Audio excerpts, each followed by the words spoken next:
Alert the Chantry. They need to put this on the calendar.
Hello everyone, I'm Kat the Gamer Gal and welcome to the live stream at Pizza.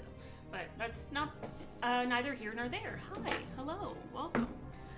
So session 0 is strictly just going to be about all of us just kind of discussing what we're doing in our campaign, what the campaign's about. You'll also see up in up in this corner, it's got the character portraits there, so you guys can see which each character is.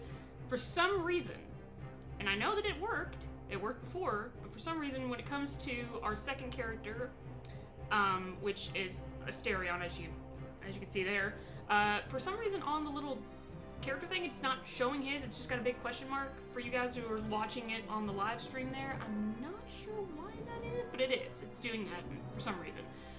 But it'll be something I will fix later on, but he is in the campaign as well. I just hate that this thing that every time I have to fix it, I have to make a new one, which sucks, but what can you do? But anyways, I haven't joined my Discord chat yet, so you can't hear everyone's voices, but you'll be hearing them very, very soon. We're also going to have the playlist that we're going to be listening to for this entire campaign. The songs that are all in this, we may not go through and use every single song, but they're all in, they're all going to be in this campaign somehow, one way or another. Maybe not.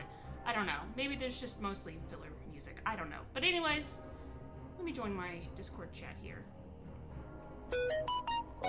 Yeah. Oh my god. Hi. I know. Oh my god. Hi, everybody. Hopefully everyone can hear you. I think so. Huh? Yes. Huh? Yes. Huh?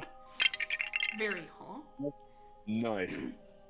Welcome, everybody, to our very first sit-down discussion of this live stream. Session 0. Hey, hello, let's go. I'm gonna make sure everyone's voices are a little bit louder so that we can, everyone can hear you on stream. So you guys are fine. You guys are perfectly fine. Nice. So I'm just gonna up everyone's voices by a little bit so it'll be easier for everyone to hear you. There we go. I did have something here where you guys will actually see above my head where everyone's Discord thing was, but I was like, you know what, I'm just gonna keep that off for the time being because it was a pain in the butt to even get that thing working. So I've decided to keep it off for now. But screw it, I'll fix it. You guys know me. I'm like, yeah, no, I won't do that. Here I am actually doing that. It won't take but a minute. It's just a pop out. I just need to make sure that it's actually working. Hey, it is working. Hello. Yeah, there's everybody. Hey, that's right. If you got cameras on, we'll see it. If you got cameras on, we can see it. Yo, oh fuck. Yeah, yo. There we go. I have to actually have it on the entire time while we're doing this, but there you go. Hopefully the music's not too loud. If it is, just let me know on stream. If not, it might be pretty soft. I don't know. We're gonna find out. It doesn't matter. I'm on my phone. I can't even freaking. I can't do both, or my show will fucking explode. You know what I mean? That's right. You can't live stream and do this at the same time. But I do have everyone's character sheets, but for some reason, as I mentioned, one character sheet, which is actually Garf's character sheet, is for some reason not working. I don't know why. So It's alright. But don't worry, I am gonna fix it. Like I said, I have to basically recreate I have to create another campaign name. So it just really sucks that every time I click on the character sheets, it shows everyone's, but for some reason, it gives me like a 505 error, service error every time I enter it, and it gives me the character's name, which is funny because it worked last time. That feels like me. What's funny is it worked last time, so I don't know why it's doing that. But when I did a test, and I only had yours and Sherry's at the time.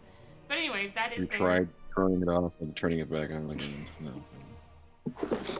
I bet that's how it would work. Have you turning it off and back on again? I think I have to turn up Nilus's voice a little bit louder so I can hear him. There we go. Alright, say that again, Nilus. I said, have you tried turning it off and back on again? No. Yes? No. You said no. If I do, everything will be fucked. I can't do that. Alright, so I won't be able to read the chat or anything. Also, by the way, thank you to, I think it was actually Faith who followed me on Twitch. So thank you, Faith, for following me. I appreciate it. You're welcome. We might have another surprise viewer from my lexicon. Oh, Oh, boy. oh, oh. Ooh, exciting. It's my friend who pops into Oh, the Fallout. Ooh, nice. Also, please excuse me when I pick up this pizza to eat it. It's just so delicious. Like us, they really like us. Okay. Oh So, no, is my camera not on the screen? Nope. Now it is. Oh, it's because I closed out I went from Discord to Twitch. Gotta be one or the other. Yeah. Alright, so I have a session 0 topic checklist and guide from Reddit that someone had created.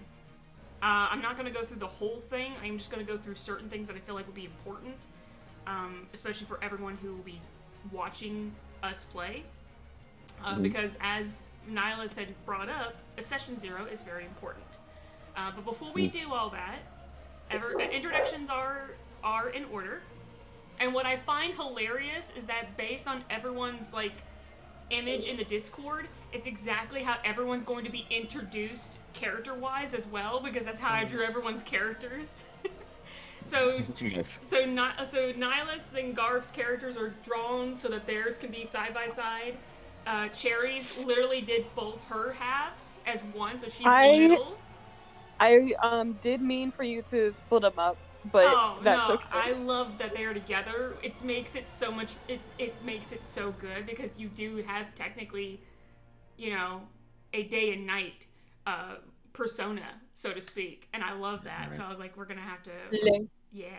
And then of course, Faith and Glugies are also split side by side, so theirs is in order. So I love that. So I hope you guys will be excited. So. I'll go ahead and start us off on how we're going to do introductions. Firstly, hi, I'm Kat. I'm the DM.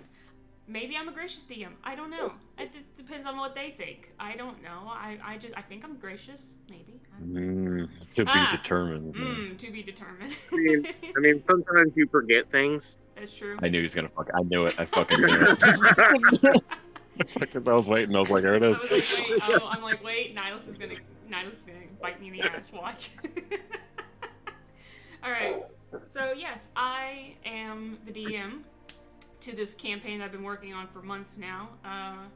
And sorry, I have a freaking lash in my eyeball. And I essentially not only kind of throw this storyline at them, but I also control all the NPCs that they'll be meeting and stuff and things. So yeah. That's how Dungeons and Dragons tends to exactly. We're gonna play the NPCs. You're gonna be like, all right, this is the character. Oh, y'all are gonna play the NPCs. Okay. That would be such a clusterfuck of a campaign. It's like, here's the character, here's who they are. Do is like, go. I will say this though. Actually, on that topic, funny enough, while listening to the No Latency Cyberpunk Red podcast, there is one player who does have like a personal assistant, and even though the DM voices that NPC, the player actually has that character's character sheet and has to roll for them. So, I mean... it's not out of the way. It's not out of the way, but... It's not out of the way, but you know... I mean, that's what happens with Slim. Exactly, yeah. I that's what I do with Slim in our private campaign. I have Garf do all the rolls for Slim because that's not on me. That's his character. That's his character that robot he had. familiar. Yeah, there you go, robot familiar. There we go. That's exactly what he is. For lack of better phrasing. All right, so we're gonna start off again. We're going in order from the Discord above my head here.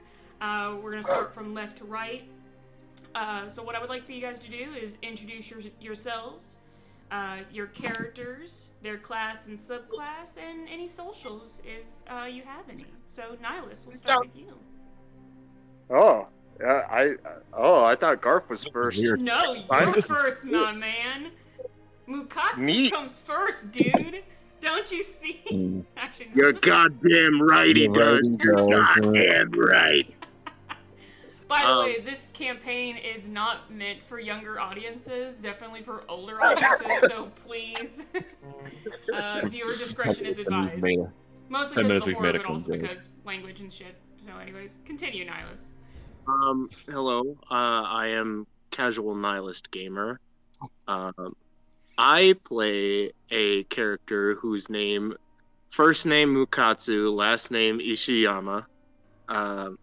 He is a warrior with the samurai subclass, thus the whole shit here. This is what I do. And he is a samurai from the nation of not Japan. Fantasy Japan. Yeah, Fantasy Japan, the nation of Wa. You can find me at twitch.tv/casual nihilist gamer, where I also run a Fallout campaign that doesn't have as much production value as this. You call this production value? I literally went on there and was like, oh, this is a thing. Install. Okay, all done. And in both these campaigns, you can subscribe with your Twitch Prime account to either Cat the Gamer Gal or Casual Nihilist Gamer. I mean, actually, for real, you can subscribe to Cat with Twitch Prime, but no, you can't. Not me. I'm not cool enough. You're cool enough to me. Yeah, well. Money is has no limits here. Friendship's what matters, man. Damn. She'd be right though. She'd be right though. All right. Yeah. Now, Garf, you're up next. Me. Yes. Hello. It's me, your boy. It's Garf. Back at it again with the D&Ds. I play Asterius Strongbound, who is a Minotaur Barbarian, Path of a Totem Warrior specifically. I never really played a Barbarian, and I'm kind of glad because it's kind of cut and dry. Other than that, the only things you can catch me on is Instagram is Garf Life, and Twitch is the same thing, so about the size of it. Alright, and now for the third, Miss Cherry, would you kindly introduce yourself, your character, their name, and class and subclass, and where we might find you? Did we give her a subclass? I don't even think we gave her. I don't think I even decided on one. Oh no, yeah, you're a rogue, and her subclass is arcane trickster. Yes, okay. So that out of the way. Rogue, arcane trickster. I play Lilias, and even though she is a rogue officially, she is a maid or a lady in waiting for a very esteemed member of the Rivico family. She is also from fictional Scotland, or Scotland. Fictional Scotland.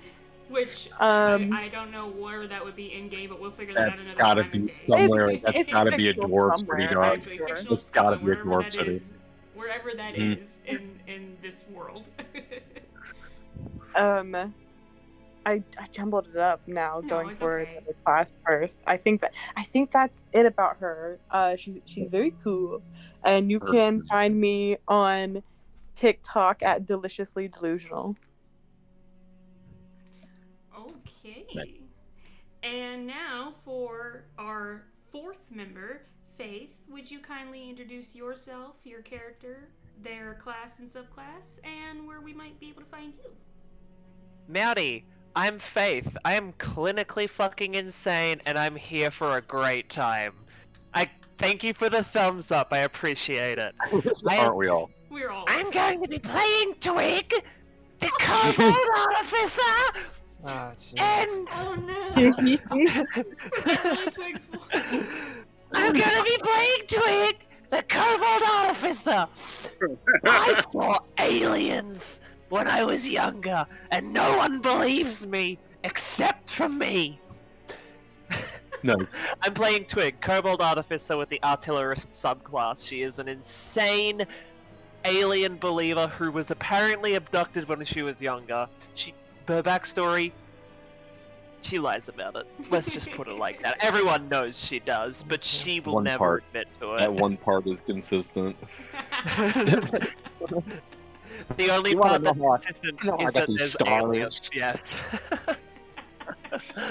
You can find me as Sunday Spider on Blue Sky. That's Sunday spelled Sundae, like the ice cream.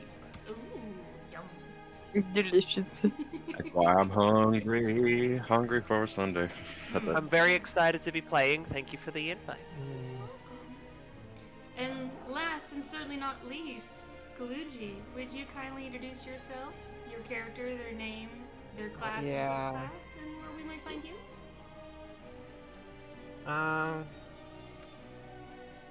Yeah. Yeah, I don't know who am I. my character's name is Tax. She's a kobold druid, circle of spores. She's kind of spooky, I guess. I don't know. She's wanted in 7 provinces. I have a Redbubble shop with like 7 stickers. Ooh. Pander, baby. Yeah, Get that fucking guap. that's pretty much it, though. Mm. Okay, that's perfectly fine. Is there, you have any socials where we can find you? No. No. Okay. Yeah. Well, we all personally know her socials. That's fine. Yeah. But Don't worry, we we'll will- dox you later. You're fine. You can find Luigi at twitch.tv/CatTheGamerGal and twitch.tv/CasualNihilistGamer. There you go. Oh yeah, sorry. Do I need to do this bit for the? You can find us at twitch.tv/GamerGalCat and twitch.tv/CasualNihilistGamer, where you can subscribe with Twitch Prime. No, you can't! Yes, you can subscribe with Twitch Especially on mine, Prime. you can subscribe Yeah, to with Twitch Prime people- on yeah. mine. Yeah, people saying you respond well have to an to. Australian accent. That's, I promise you don't have to, but it's an option. Wait, people respond well to an Australian accent. Yeah, it's like top 5 most attractive accents going right now. I'm pretty sure. Yeah. I think it might even be number. I think it's number 1 actually. No, Yeah, I damn. mean, the second that I heard Crocodile Dundee, Yo, fucking pants ruined. So, also, we are known to fall off topic a lot. That's normal in any group because we're all really good friends, so that happens a lot. But that's why I love you guys.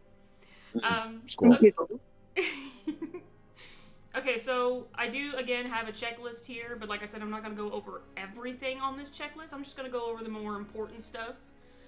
So firstly, before I even start that checklist, let me explain to all my players again, as well as our audience here, where exactly our story is taking place. So, we are taking our story in 1832 DR, which is Dale Reckoning. I constantly never knew what that means until I actually look it up. It's like a certain era. Icewind Dale exactly. incident, yeah. So this is it is set in 1832 DR in a more Victorian Gothic version of Neverwinter.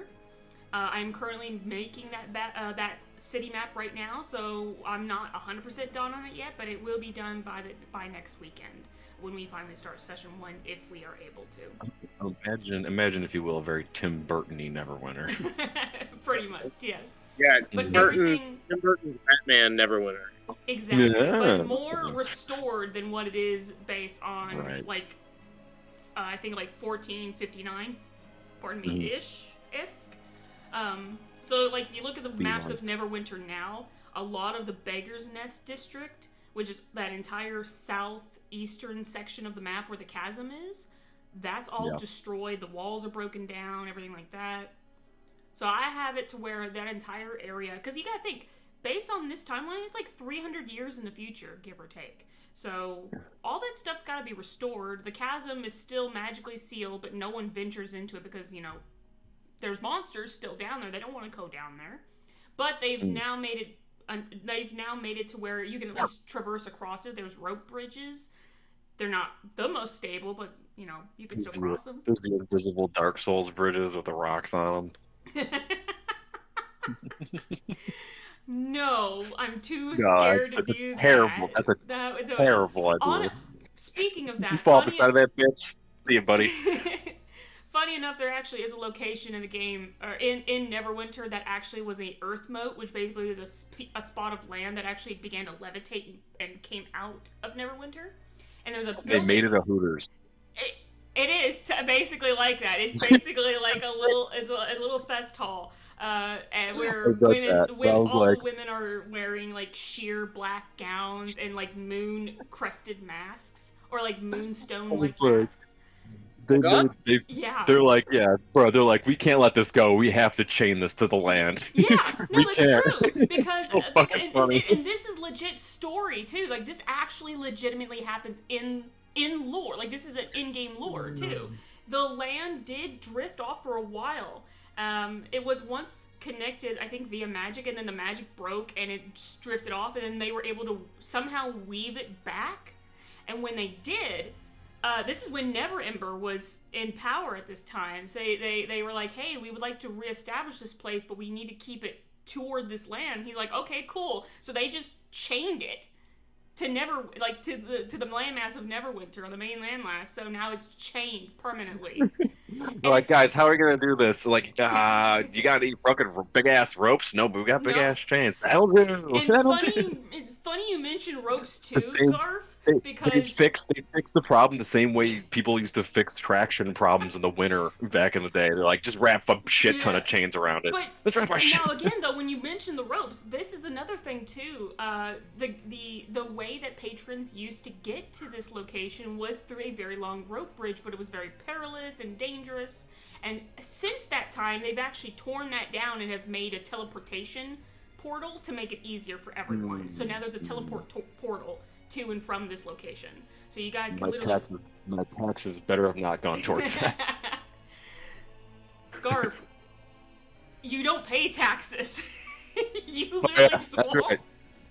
Yeah. Y'all just literally waltzed in this city. Okay. It's like what are they getting? They get inside this place. Like, I don't know. They didn't charge the to only get ones in. that's really paying taxes are the merchants, the nobility, and I mean, the poor are barely able to pay any of their taxes. Why do you think they all live in such a terrible shit? Oh, you're going by your own name, you fool. Okay, so that's another thing too, is like, I feel like the Protector's Enclave, which is where Castle Never is, and then some of the Black Lake District and the Merchants, District are basically all the same. They're all part of the Protector's Enclave, but I still, even though I call it the Protector's Enclave, it's still sectioned off. Oh, this is the Merchants Guild, or the Merchants District. Oh, that's the Black Lake District, which is where all of our nobility lives. And then the Tower District, which is all the way over by this tower area, which is like the northeastern area. So right above where the Beggar's Nest is, which is the Chasm, which I call that the Chasm District, which I feel like everyone around this time would be calling it that. Yeah. Chasm set. So that is where our story is taking place, is in this very, as my players have said, a very Tim Burton-esque Gothic Victorian era version of Neverwinter, and it's set in 1832. The campaign is a horror campaign. It is inspired by Bloodborne. If you guys don't know what Bloodborne is, check it out. You probably do. Yeah, I know. I'm pretty sure most probably definitely do. But if I in case I play it and I know about Bloodborne. Get together. But I'm saying, for those of you who do not, because I actually have I've actually asked a friend or two if they've actually heard of it, and they said no, and I said, well, you definitely need to check it out. Just check it out at the very least. But I feel like most people would know what Bloodborne is. That's kind of what this campaign is somewhat centered around. But it's just more of like an inspirational piece. It's not, I'm not taking anything from it, save for maybe music, but that's besides the point. Anyways. Your music. Yeah, the music. Anywho, so yeah, and every player here, save for two of them, are gonna have NPCs to start off their adventures with. So everyone is already in Neverwinter. Two of them have been here for maybe a couple weeks, between 2 to 4 weeks, which would be Nihilus and Garf. Their characters will have only started staying here like between 2 to 4 weeks from game start. Whereas Cherry's character. I thought we said that I had only been there 3 or 4 days. Oh, 3 or 4 days. Okay, never mind. I apologize. Let me correct myself. 4 weeks or less for both of us. 4 weeks or less. Okay, so definitely 4 days. Excuse me. Well, now that we're talking about that, Garf, for Asterius, how long would you like to say that he's been in Neverwinter for? I was about to say a couple. We have probably 3 weeks and change-ish. Okay, but Yeah. approximately 3 weeks. Okay, so that means Yeah. you're still fresh, but not as fresh as. I also don't like Nihilus' cities in character. general, so it's when you're familiar with grids, but you're like, I gotta hate this. Yeah, exactly. Okay, yeah, for sure. Yeah. So this actually works out really well for me. So that way we have 2 characters that are still kind of new to Neverwinter. One who's been there a little bit longer than the other. Where we have Cherry's character, Lilius, who has been there all for the last 4 years. Hold on, I have. Yeah, give or take. Yeah, give or take. I have the notebook over here, so I apologize for getting up off screen here for a second. Okay, because I actually wrote this I don't down know what because story you're asking. because not only did I write that down, but I also wrote down some other information here. Here we go. Yeah, because the charge that the young lady that she's in charge of, Juniper, they have a 3-year difference between each other. So about 3 to 4 years is how long Cherry's character has been in Neverwinter. Whereas Twig and Tack, I can only assume that you 2 have been in Neverwinter all your lives.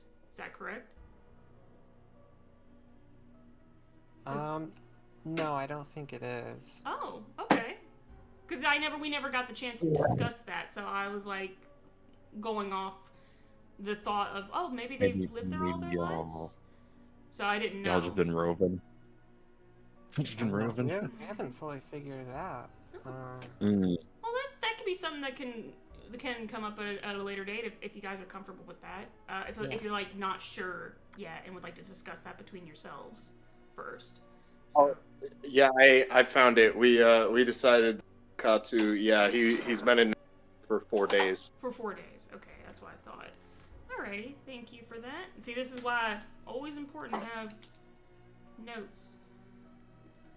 And write these notes too while we're doing these session 0, because this way you can remember information that I clearly has seemed to have forgotten. So sorry about that. Just in case. You have several steps. I have so many notes everywhere. I'm trying to compile them all into one place. So as you can see, I'm a mess. Fucking Library of Alexandria and shit. God damn it, Garb. Anyway, so yeah, so again, like I said, I'm not sure about Twig and Tack, like how long they've been in Neverwinter, and if you guys are still not sure as to like your length of time, if it's again been there since birth, or if you guys came in years after. If you're not sure on that, we can wait a little bit until you guys both discuss. I've at least together. been here a while. A while, okay.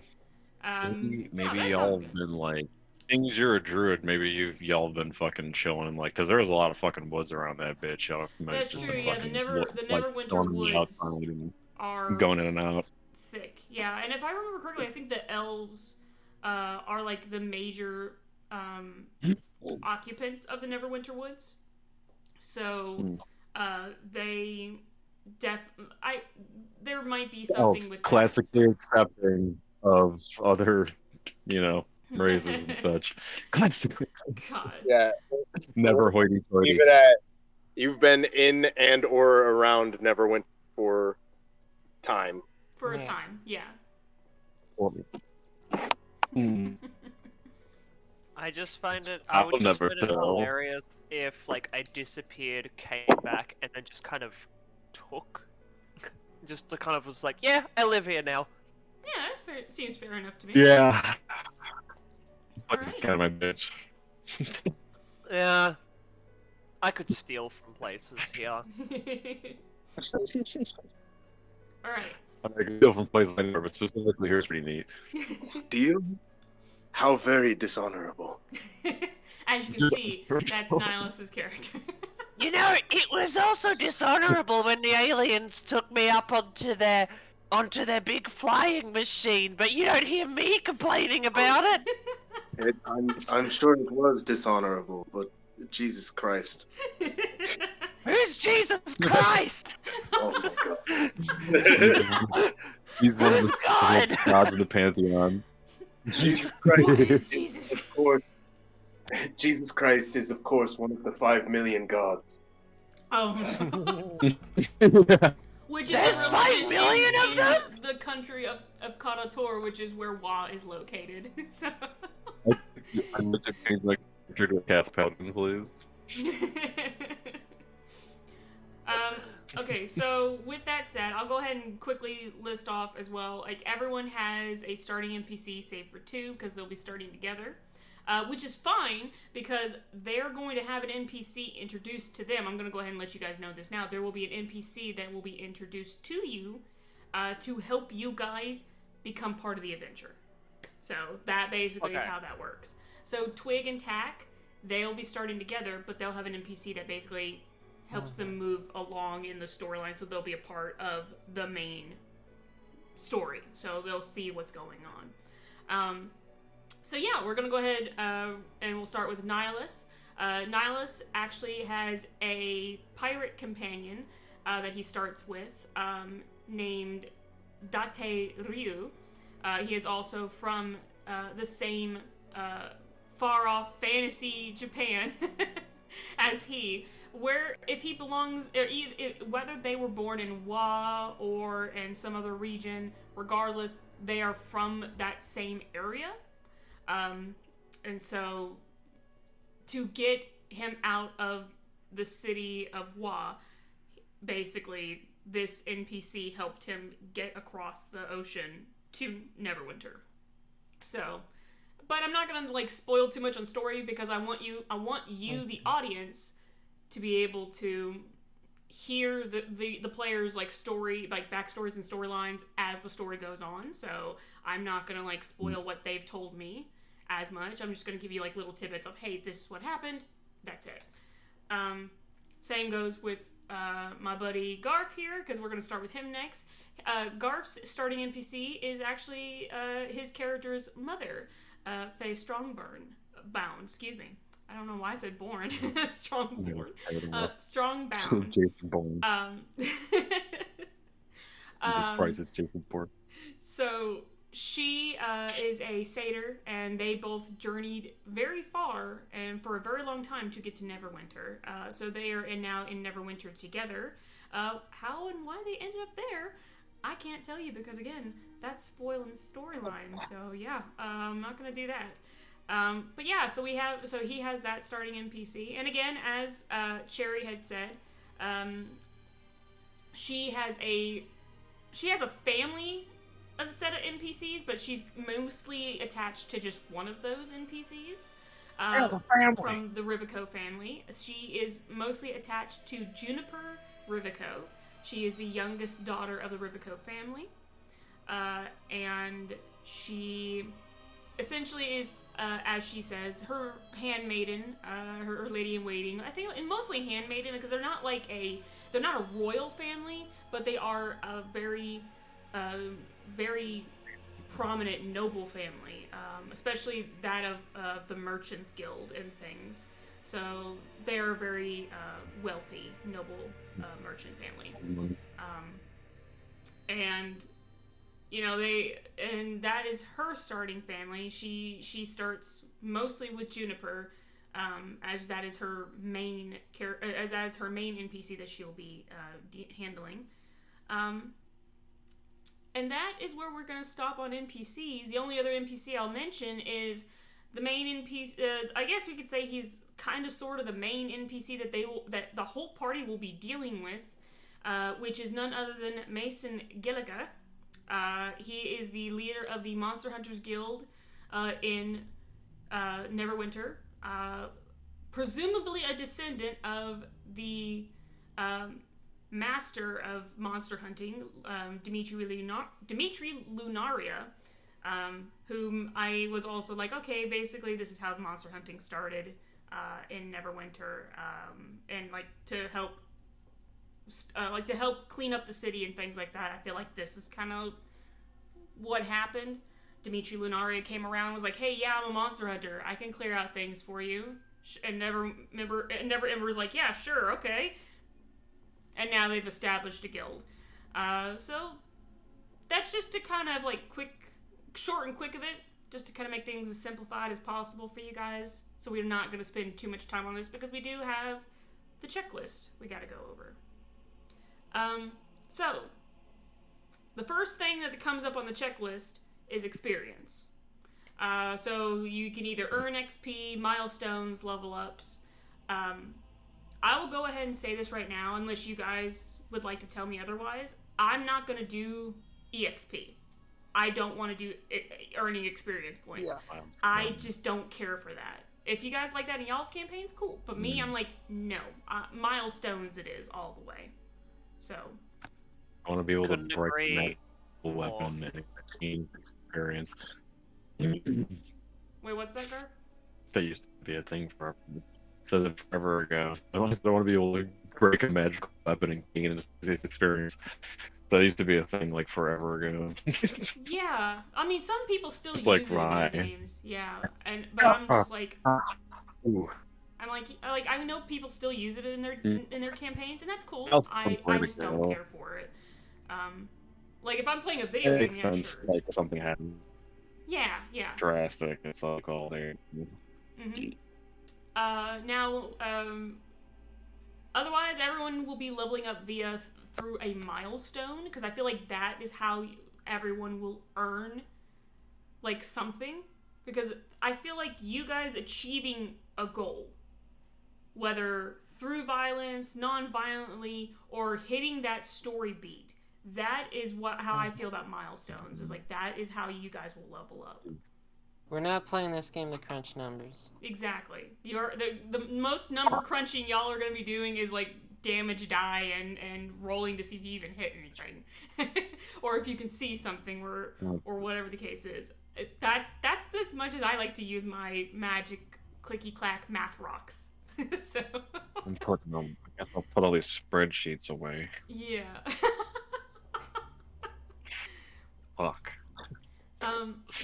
Now, I will say here on the level up system, it does bring up a question. It says, when do PCs level up? Long rest, short rest, once they get back into town, only between game sessions, or the moment they gain enough XP? I feel like, to make it easier on everyone, I will say you guys can level up after a game session.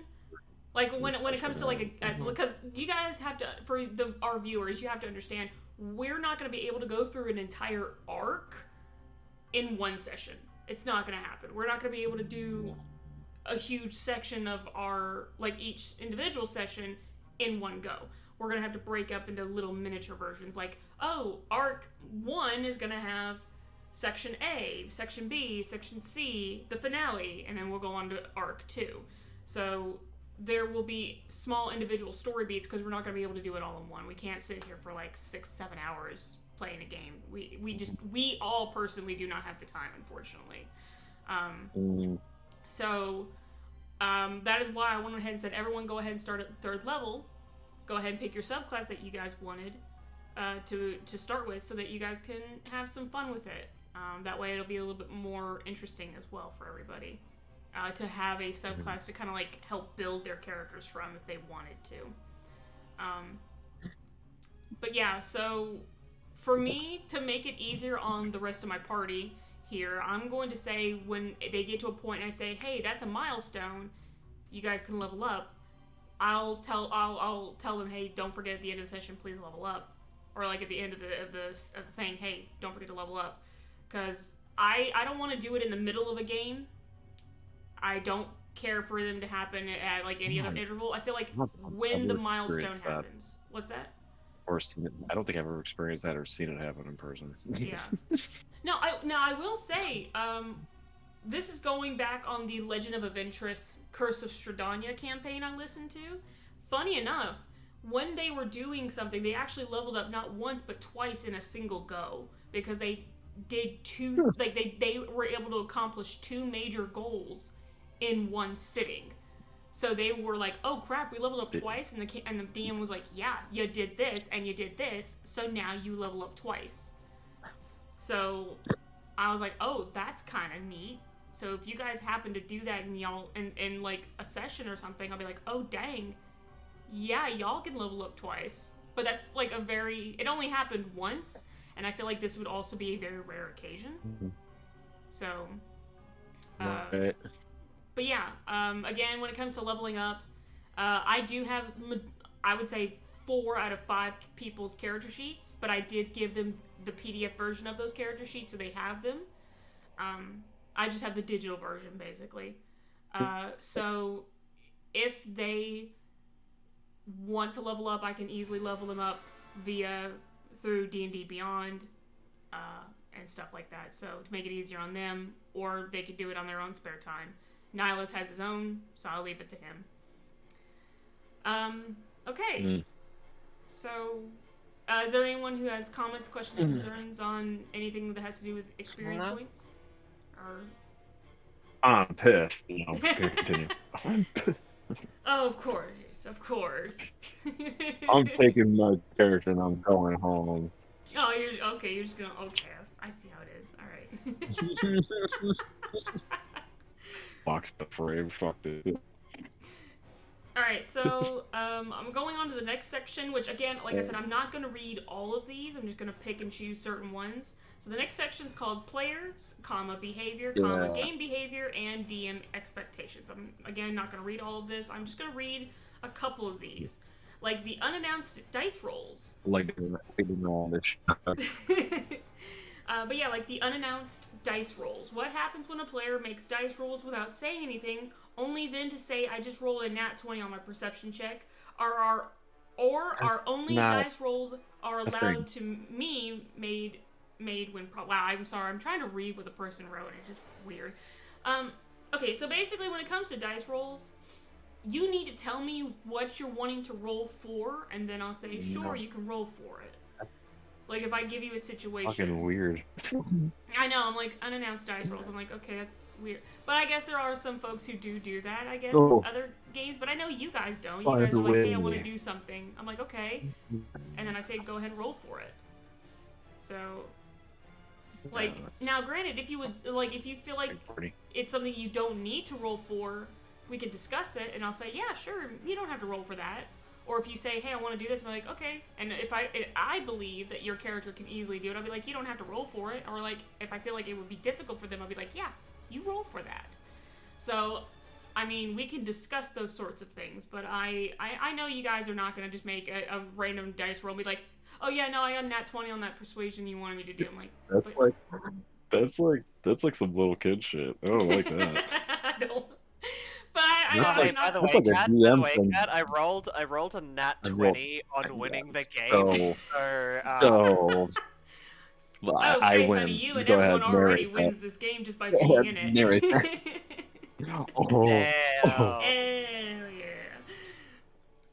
Alright, so there is another one here too that actually is a pretty interesting one I do want to bring up, because I feel like this may happen depending on how the story beat goes for some of you guys. It says, dice rolls against one another. Are dice rolls allowed to be used to settle in-character arguments? Can the bard PC roll to persuade the fighter PC that his course of action is right? Or is this kind of thing not allowed at all?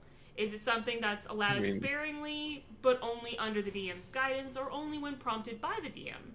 Perhaps everyone at the table has to agree to allow such rolls at first. So, I want to ask you guys, when it comes to having to do anything to, like, against each other, so to speak, like, for instance, let's say Cherry, you have, let's say Mukatsu is very, very suspicious of Cherry's nightly activities. Cherry would then be like, no, that's not true. You know, with Wait, did I say her right name? I said her name wrong. I'm so sorry, Lilis. It's okay. Yeah, but like, but then you'd be like, no, that's not true. And then it's like, can I roll insight? And then she can roll either, deception or, I guess in a way, persuasion, depending on what she's doing. Which most of the time I feel like would be deception. But I'm just saying, it depends. And because it really does depend on the situation. So like, if those are the kinds of roles, then yeah, sure, in I'll that allow situation, he would do an insight and she would do a deception persuasion. I mean, if she's lying or fucking just trying to be convincing. Garf, my man, you are garbly. I'm sorry, Well, Garf. like- You are roboting. God damn it. So for Garf, I feel like he's got his phone How like somewhere about- nearby. How about now? Yeah, we can Yeah, do you're good. beautifully. Nico Magito. I'm saying, like, usually, like, I mean, like, that makes sense. Like, it's not, like, that happens. Like, if it's not like we're gonna go and ready to do it, but if something like that comes up, then yeah, that would be. And then fucking he'd do insight and she'd do either persuasion or deception accordingly if she was Yeah. lying or trying to convince that wasn't actually the case.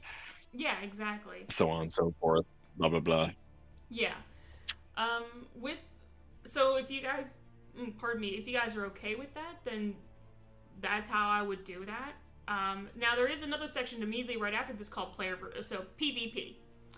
I personally don't really like the idea of PvP. I'm gonna try to see if I can avoid that as much as possible.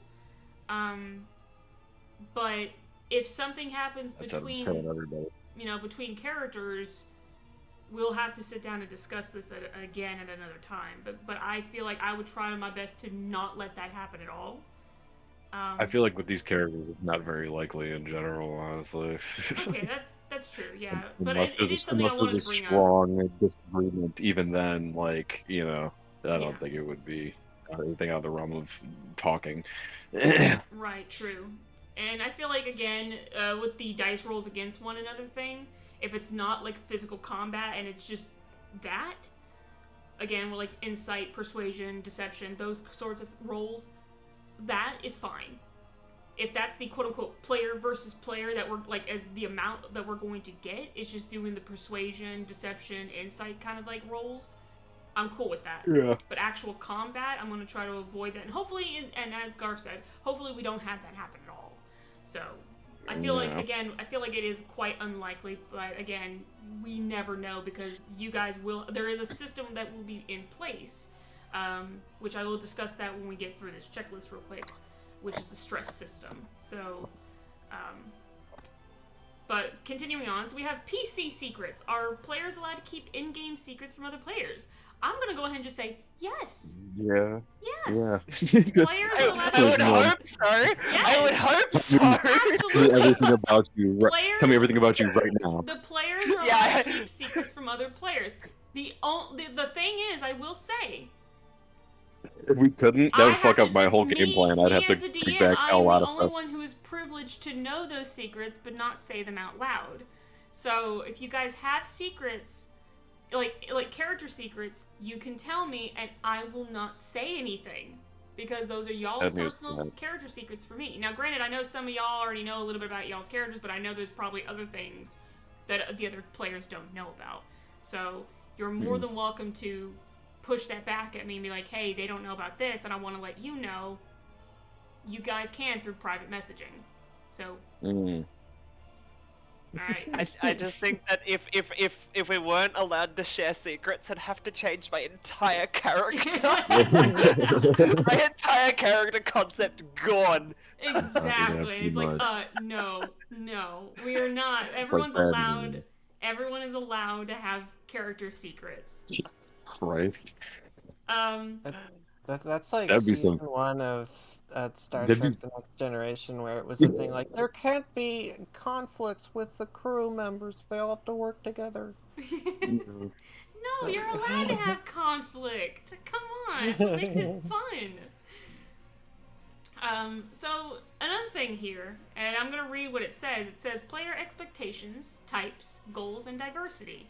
What happens when one player's expectations ruins the fun of another player? I doubt that actually happens. You motherfucker. Because we are all pretty chill, I feel like. Does every player at your table need to be there for the same reasons as every other player? I will say that, like, yes, Yeah. but also in a small way, no. That doesn't mean that every player, like every character, has to be in the exact same spot. They can be in different parts of the city, like doing little things, and then come together and do the thing all together. Does that make sense?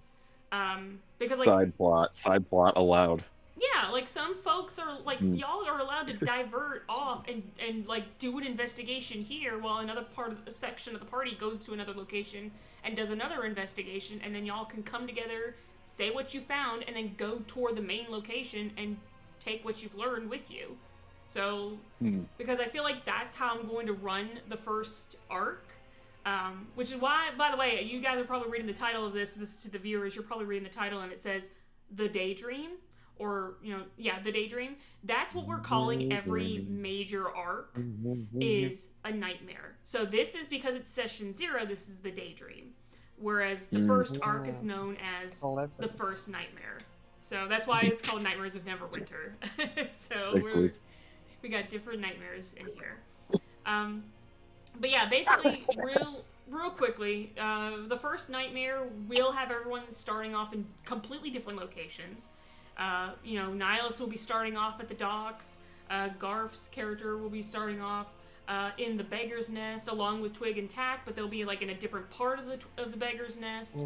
And then, of course, Cherry's character will be starting off in the Black Lake District with her noble family. So there's a lot. You guys will be split up completely, but slowly over time, as the first session goes on, you all will convert together. Meet Mason, and then, we'll go from there. So hopefully that's how it will work, but we'll see. It really just depends. Walks out of the city, never seen again. Good stuff, you guys. Oh my gosh. Okay, going on that same note from earlier, like the same bullet point I was reading, because it has a lot more, and it's funny because one of the questions is it okay for Tim, and for that Tim is only here for the sweet loots and XP, while Mary Sue is here to role play her snowflake? I'm just like, and is just here to kill shit while Steve has brought a complete min-max PC to the table, and poor Billy, he's just here to hang out with his friends and have pizza. I'm sorry. I feel like we're all here now. I mean, correct me if I'm wrong, but I feel like we're all here not only to have fun, poke a little bit of fun, because we can. We're gonna poke fun at each other. Nihilus does it to me. Because we like this. That's fine. Yeah, this is like the only time we all can get together and play. So yeah. What the fuck? I feel like that motherfucker that was written 100% with contempt, dog. Jesus Christ. I'd just like to say I've never poked fun at you because I don't remember, so. Oh, well, you know what? He's got a point. Earlier, Kat said miscellaneous, and you made fun of her for that. Yep. Nuh-uh. You know what's funny? What the fuck you mean? Well, I don't remember, so it didn't happen. Yeah, well, yeah. The don't remember Thank you, thing, Internet. guys, Very cool. is an actual joke between you and me, because that was something that happened between us both in the other campaign. Now it's a running gag. It will never die. It is, and I love it. So, again, we're all here to have fun and poke a little fun at each other, and it's okay to do so. As long as no one actually does feel just hurt by that. We will not accept constructive criticism. We will find you. We'll get all your files. If you constructively criticize me, I will be talking with my lawyers. I will destructively demolish you. Alright, so I'm going to go on to the next point here, because this is actually very important. Player discomfort. Occasionally things may happen in game that makes a player uncomfortable. That's going to be true. I feel like in this case, because we are playing a horror campaign, there may be times where everyone agrees about a particular topic in session 0, but when it actually surfaces in game, the players may find out that they are, in fact, not comfortable with it. And that's fine. Okay, so it asks how should these kind of things be handled? Is there a timeout system? Which I'm like, that's kind of silly to be a timeout system. But we What's can. the safe word? Time out. What's that? What's the safe word? The safe word. Bananarama, obviously. But it does have good questions here. It's like, does the DM call a break and this become a table discussion? Is the player allowed to step out of the scene and then come back in after it's passed? Do we retcon that part of the story? Since we've been playing together, that's never happened. I mean, I'm hoping not. You know what I'm saying? but I will say, I feel I'm like just saying, since we've been playing. Go ahead. I don't know. It's a lot like the Fallout campaign with part of Rose's backstory. Where like kind of dance around it. Dance around, yeah, exactly. Because like that was something like I was like, hey, there's a really bad part of our backstory, but not actually. Imply it, but don't say it outright. You know? Exactly. Yeah. So that is like a big thing with us too, because like Twitch's rules change all the time. Feels like almost every single day they change, but also for the fact of the matter is, it's like possible. Yeah. So we will skirt and dance around certain topics so that no one gets uncomfortable when the words or the things are said. We will basically bring up a very colorful version, but not outright say it, as Nihilus said. Yeah, we should be fine. Meanwhile, now I meanwhile, will... like scary movie shit is scary movie shit. Yeah. You know what I'm saying? Like, yeah. Now, I will say, now with me, I will admit that when I am telling y'all this story, I will be describing in graphic details as much as I can, like how a monster looks, how disgusting they look, how their flesh looks, anything like that. So if you do over time feel a little uncomfortable, I will try to dial it down and dial it back. So that is something I will bring up to you guys, because it was something I was thinking about looking further into the monsters. It's like, oh, this looks like a cool idea. So, but I want to bring that up to you guys so that you know. Also, what the sorry, I got startled by a sound. But yeah, so if anything like that happens, or it gets to the point where like it hits like a personal phobia, which is why I was like, hey, if you guys have personal phobias, please send them to me privately so that I can do my best to avoid those or dial those back as much as possible when I bring them up in game, if I do. So that is something I still need you... My phobia is not winning every situation and being a perfect character. Well, they spotlight on me, so if you can make sure that it doesn't happen.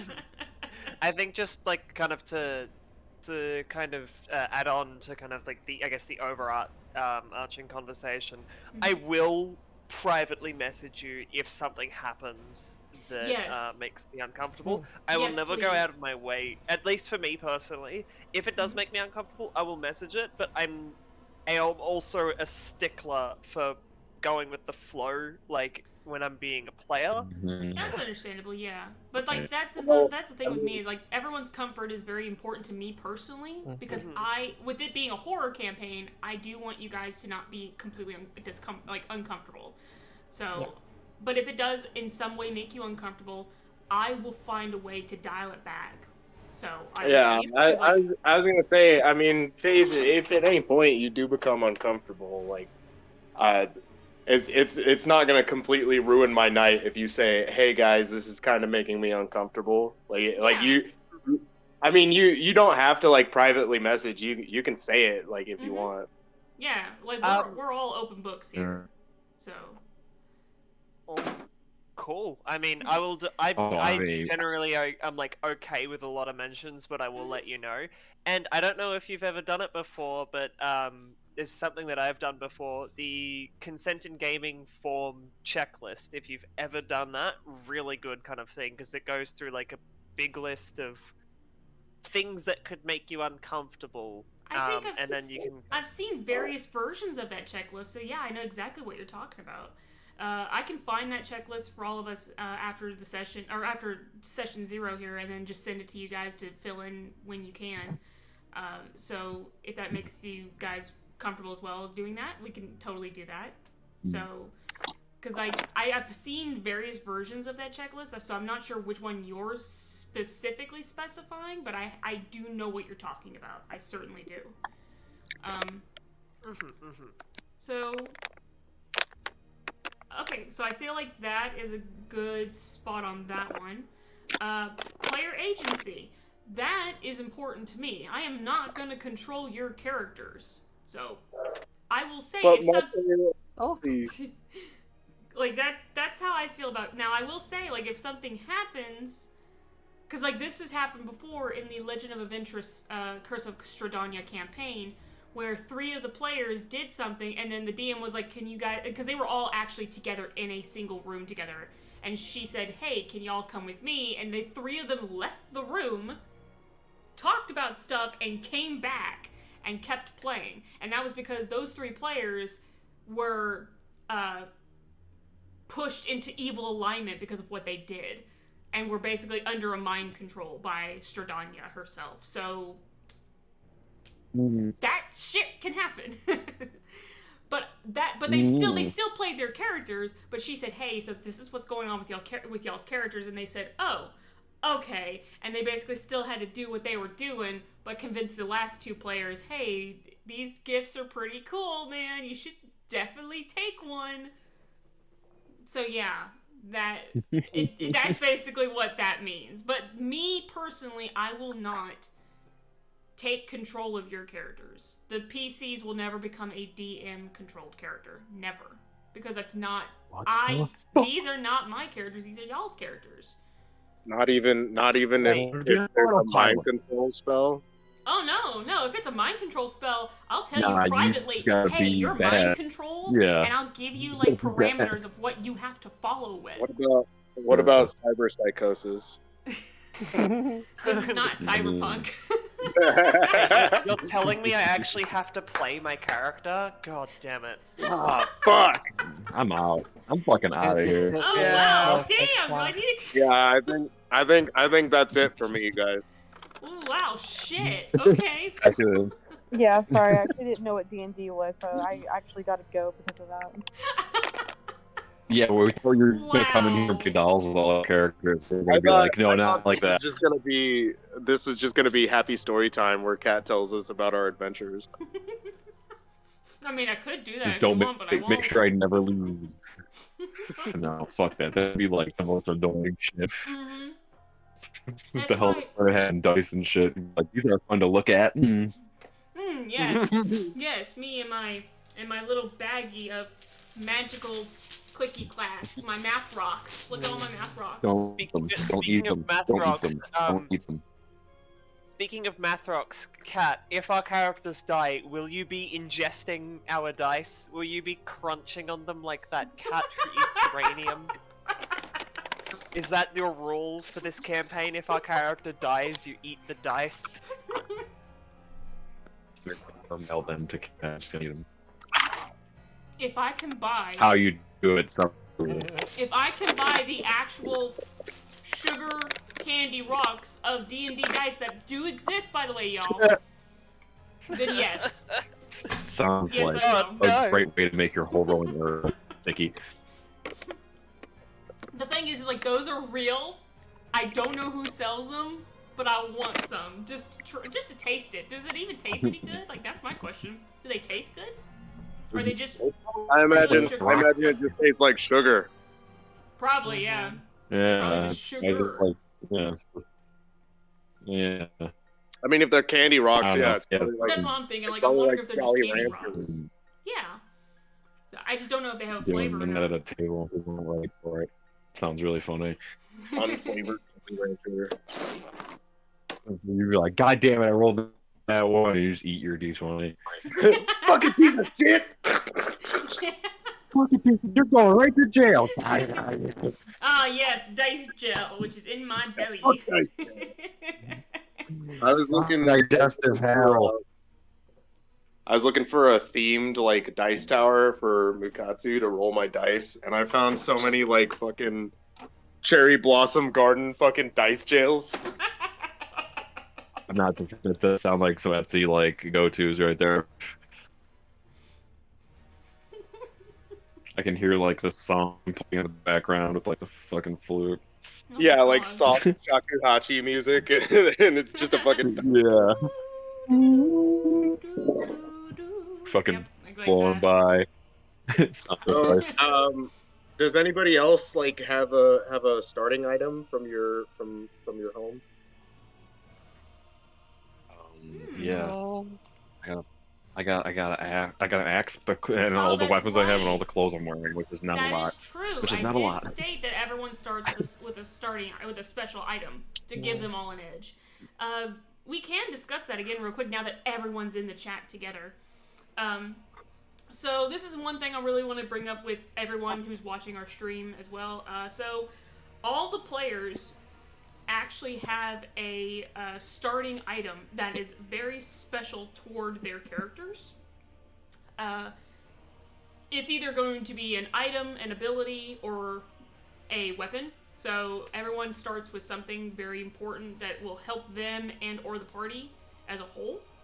So I will go ahead and state that three of the items are actually were already pre-created from the Griffin's saddlebag. If you guys have no idea who the Griffin's saddlebag is, totally check him out. They have got like at least 2 books full of nothing but magical items. It's amazing. They create such amazing items.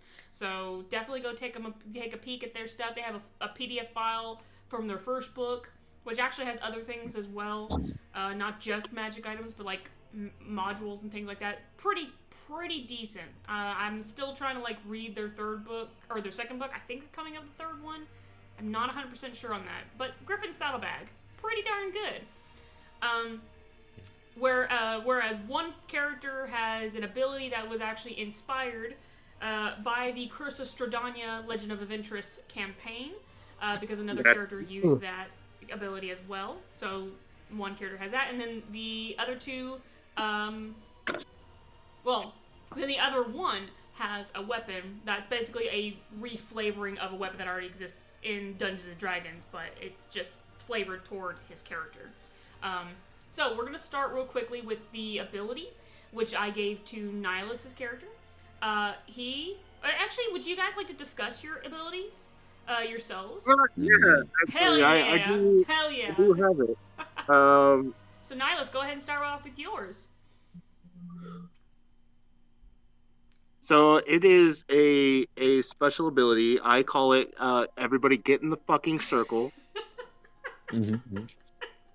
Dangerously original. It does have a name. Hang on, I'm pulling it up right now. Mm-hmm. It's got basically the Japanese version of the name and then the translation in English, which is literally what it says. So it's literally called what it's called. It is the Ring of, was it Peace? Yes. Harmony? Peace. Ring I of believe Peace. It was Peace. Yeah, Ring of Peace. Which again, this is an ability that was used or created in Legend of Aventress, Curse of Stradania campaign. I really loved how this ability worked, and I was like, okay, cool. He's playing a samurai. He's going to get this ability. So, go ahead and tell us what this ability does. Sea Bear Circle. It is called the Heiwa no Yubiwa, the Ring of Peace. And with this feat that Ishiyama has, Ishiyama Mukatsu, with his katana, can draw a symbol of peace around his allies, granting them the benefit of a short rest within 1 minute. This can only be used once a day. Only the samurai of Wa know how to manifest this aura of harmony, and it also affects 6 of Mukatsu's allies, including himself in that count. God damn. Yeah, so basically a short rest is like a span of an hour in game. So if the characters have got to go fast, this was a really cool ability. I was like, this is nice. He can use this basically to help out his whole party. So, and since there's 5 players, this works out for the whole party. And if they have an NPC, that NPC is the 6th character. So there you go.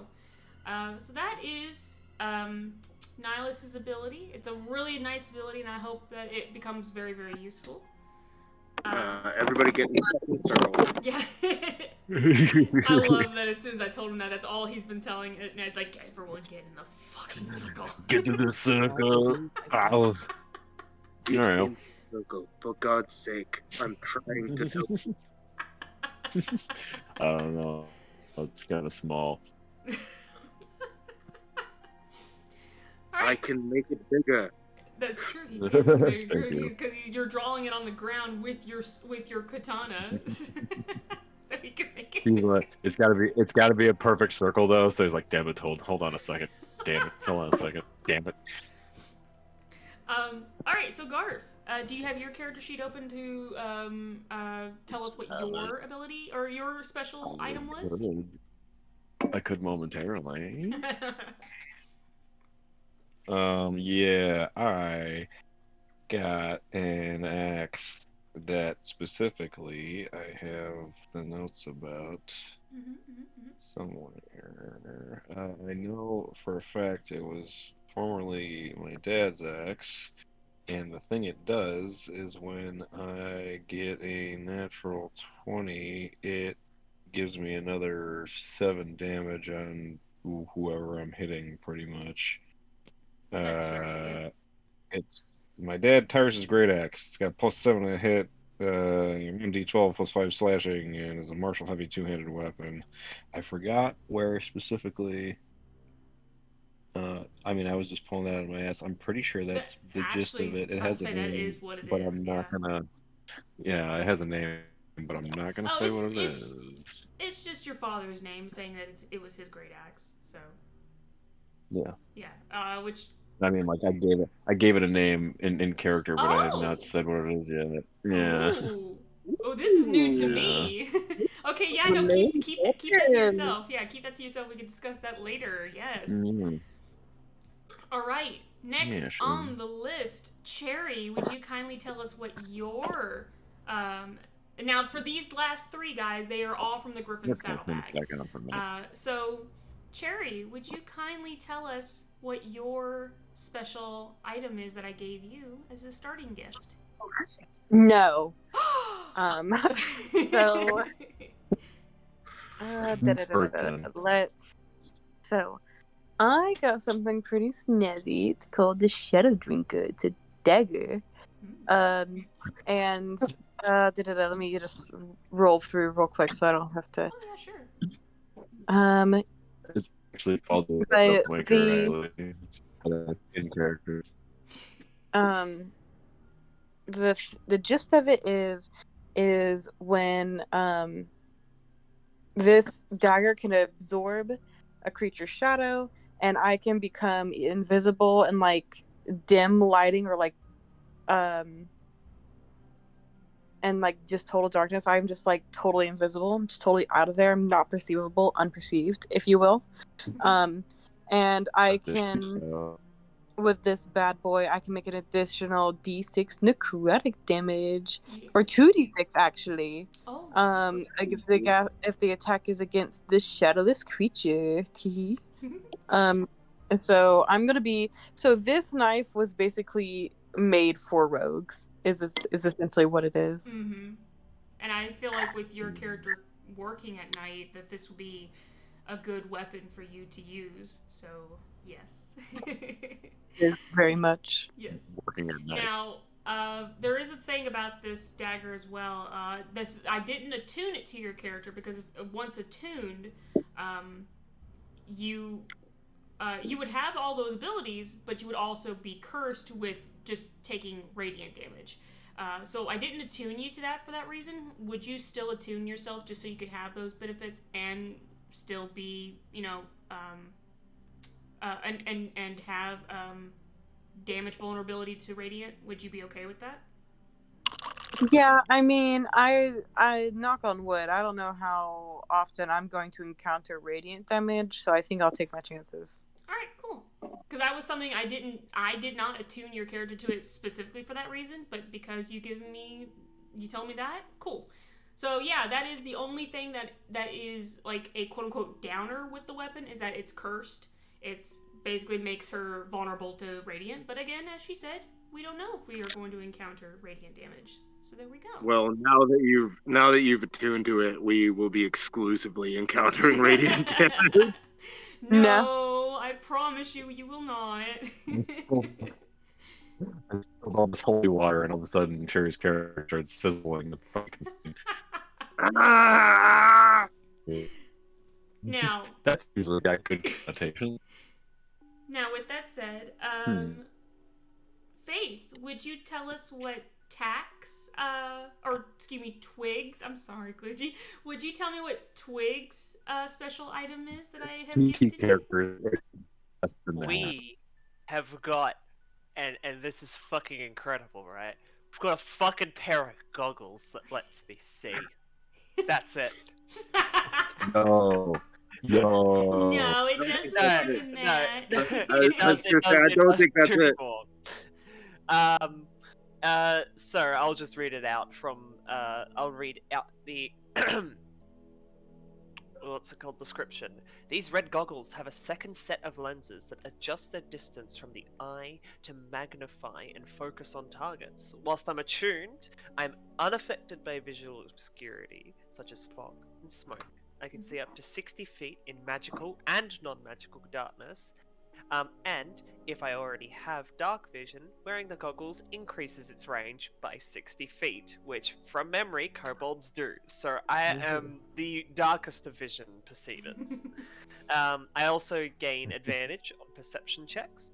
And the lenses are imbued with spells that I can cast up to 3 times because of the charges. I can do Hunter's Mark, Locate Creature, or Scrying. Casting the spells also don't require me to concentrate on them. And once I cast the specific spell, I can't use it again until the following dawn. Yep. Now, AKA, That's I tight.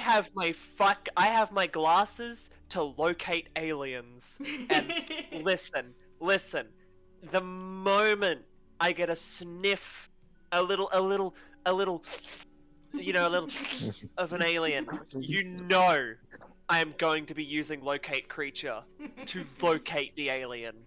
The aliens, I will prove their existence. I will prove it.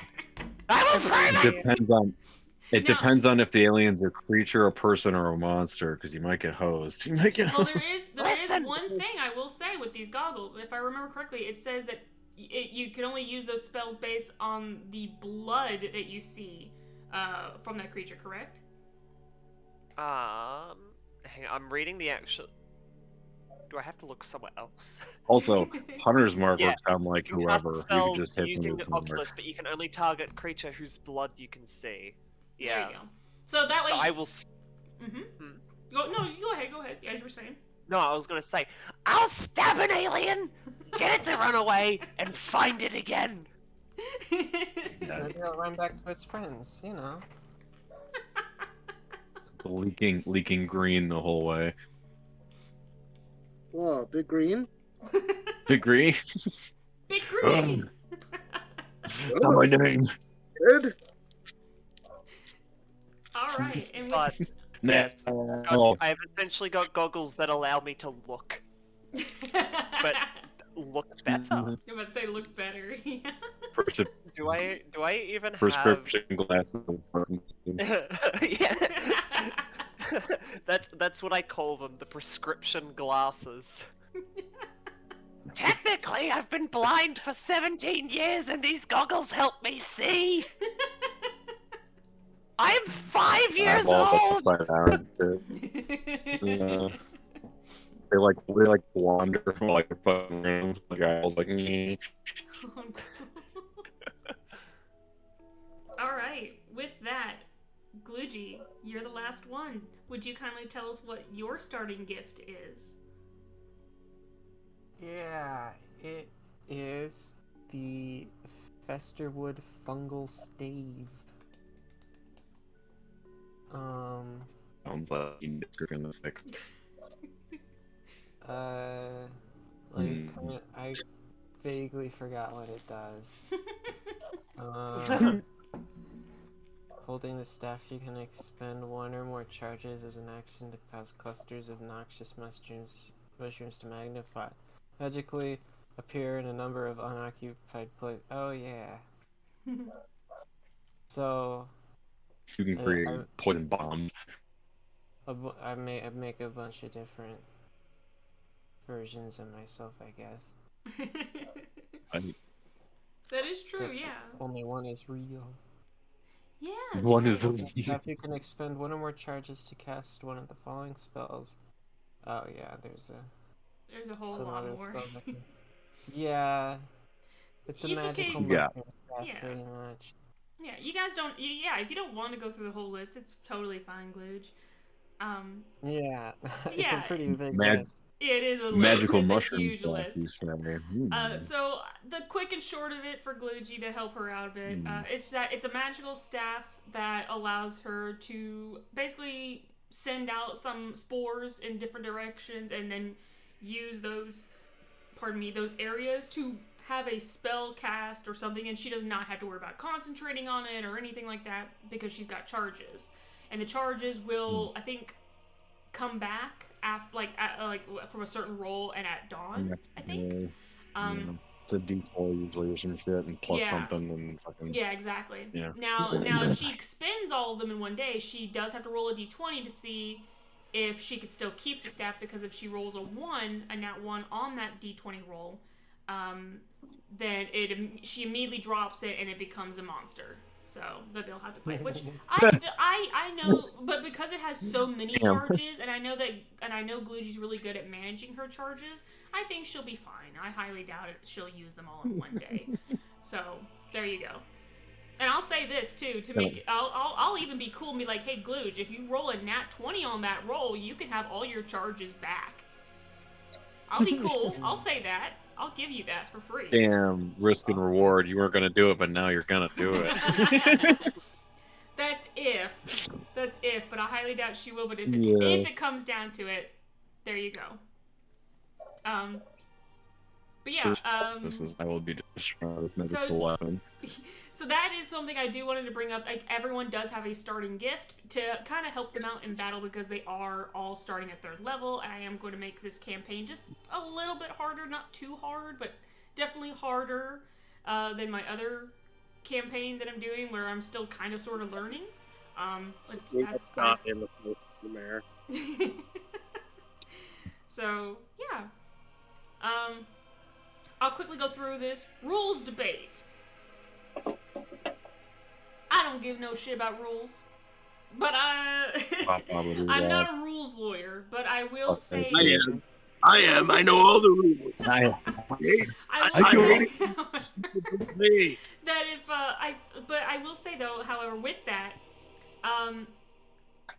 if to help keep things flowing, I could make a quick ruling, and then we can look up the thing later at another time.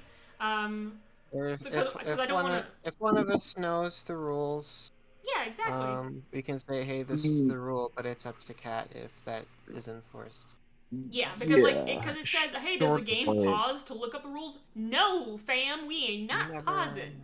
No pausing. We'll just give a quick ruling and keep going and look it up later. Or if someone knows it, they could tell me, and then I'll make the final decision of, okay, yeah, we can go with that, or hey. no, nah.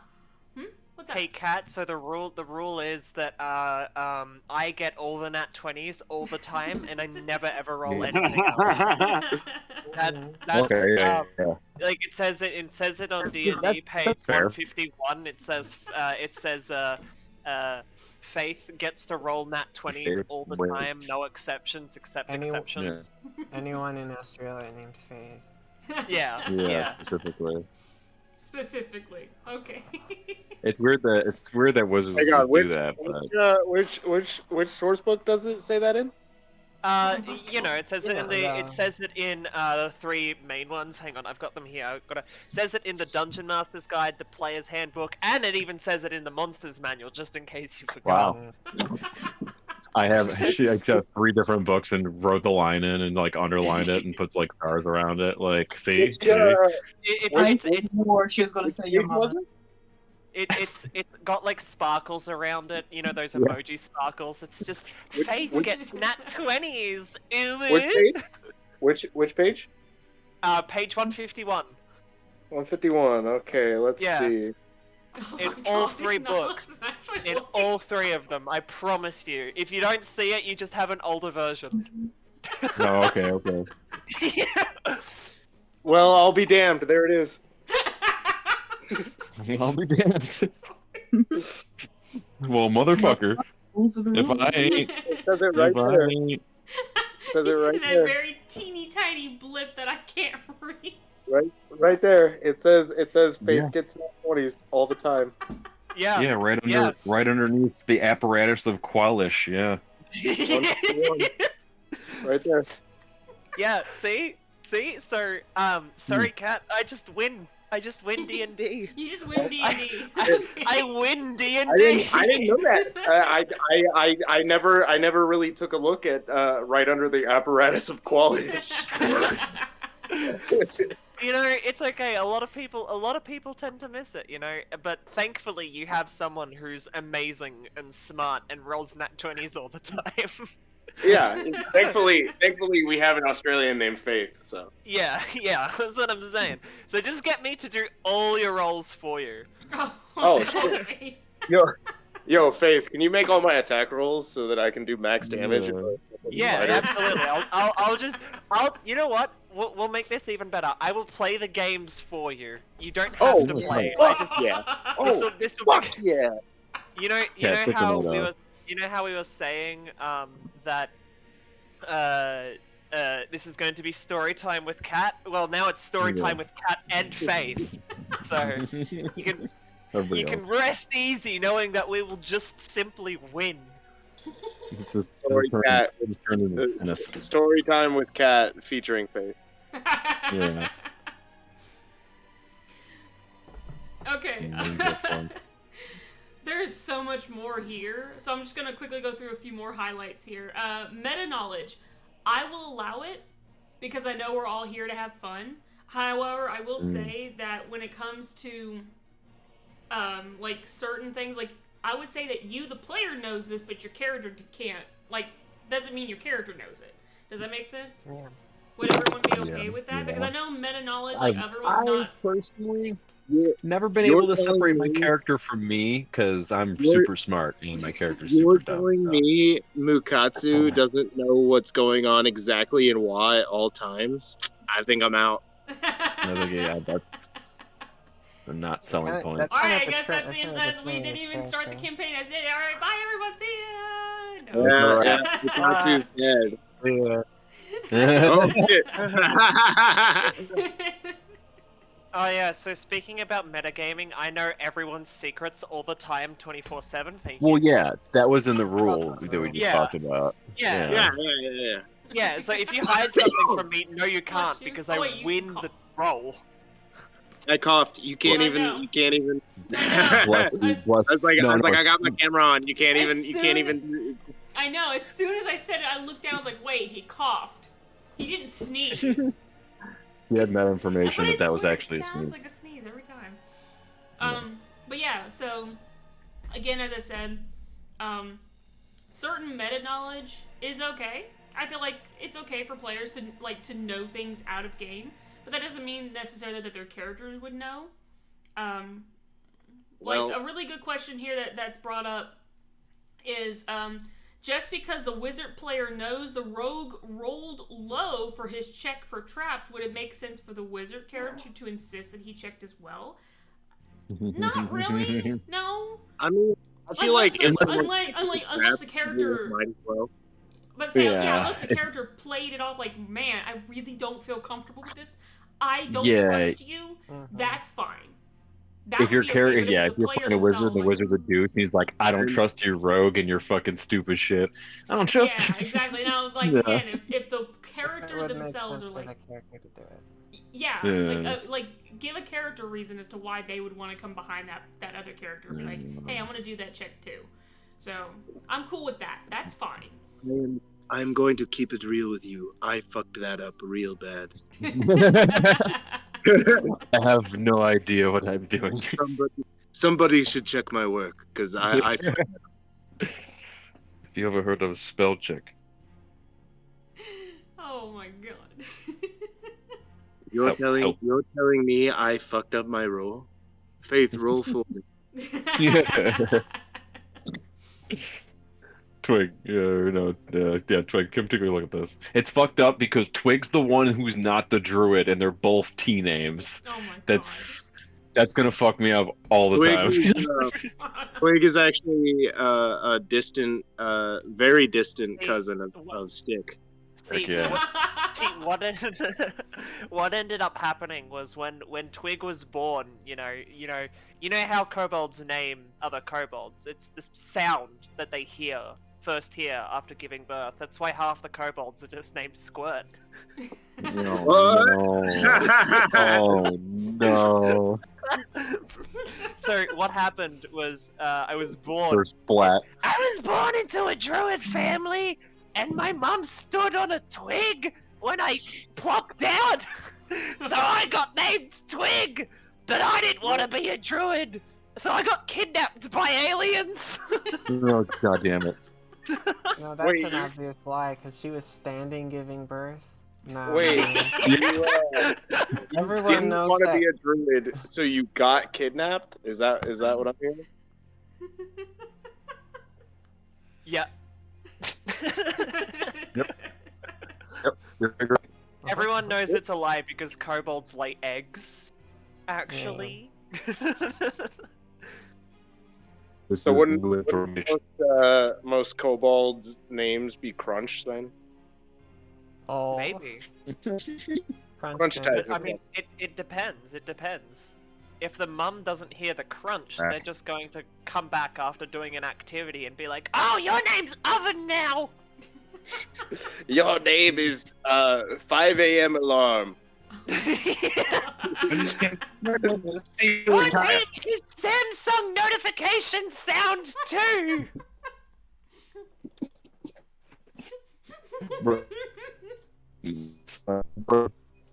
Oh no, garble again. Oh no. Oh.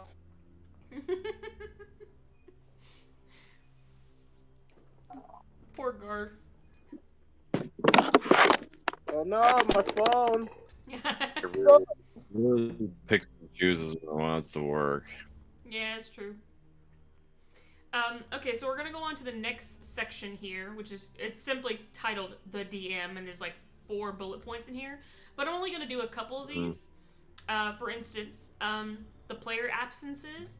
When it comes to player absences, guys, I'm not gonna stream at all. We'll be playing another game. I'll be enjoying my time with my friends. That's how it's gonna go. If a player cannot make it to this session, to this particular campaign, I ain't streaming it. I'm sorry, but that's just how it is. But that doesn't mean that. I see the casual nihilist approach. Well, yeah, but that doesn't mean there aren't other games or campaigns or something else that we can do, you know? Right. And as we all like to do, hang out and shoot the shit, as we say. So Right. yeah, so like that's what we do. We just hang out sometimes, and that's fine. You know, So- Garth, you said it's hard to look badass drinking from a straw, but I think I'm making it work. Nah, you still look fucking ridiculous. Nah, you still. So that's just my point on that. I don't know how y'all feel about it, but if you're okay with that, pardon me. If you're okay with that, then that's what I will do. When y'all can't make it to a session, I just won't stream that day. So Of course I'm okay with it. I do the same shit. yeah, exactly. Yeah, I 'Cause don't. you gotta think, I this literally whole like. group is like all like we're all in Nihilus's game. So Cherry, Faith, Glugy, Garf, me, we're all characters in his campaign. So yeah, if he can't get some of us, Same he won't shit. stream. So same thing. We okay. just pull out an emergency Star Wars. Exactly. Yep. Yeah. One more thing on the DM thing called player narrative authority. Do you allow your players to have some narrative authority in your game? I will say for this kind of campaign, because I am going to do my best to actually hit everyone's personal like story bullet points as much as I can, I'd like that. I like you guys to be able to like come in and be like, this is what I want to happen and shit like that. So we'll go and delve into that a little bit deeper on another day. But I feel like, you know, this this is a way for y'all to feel very attached to your characters and to the setting. So like that's the reason I bring that up.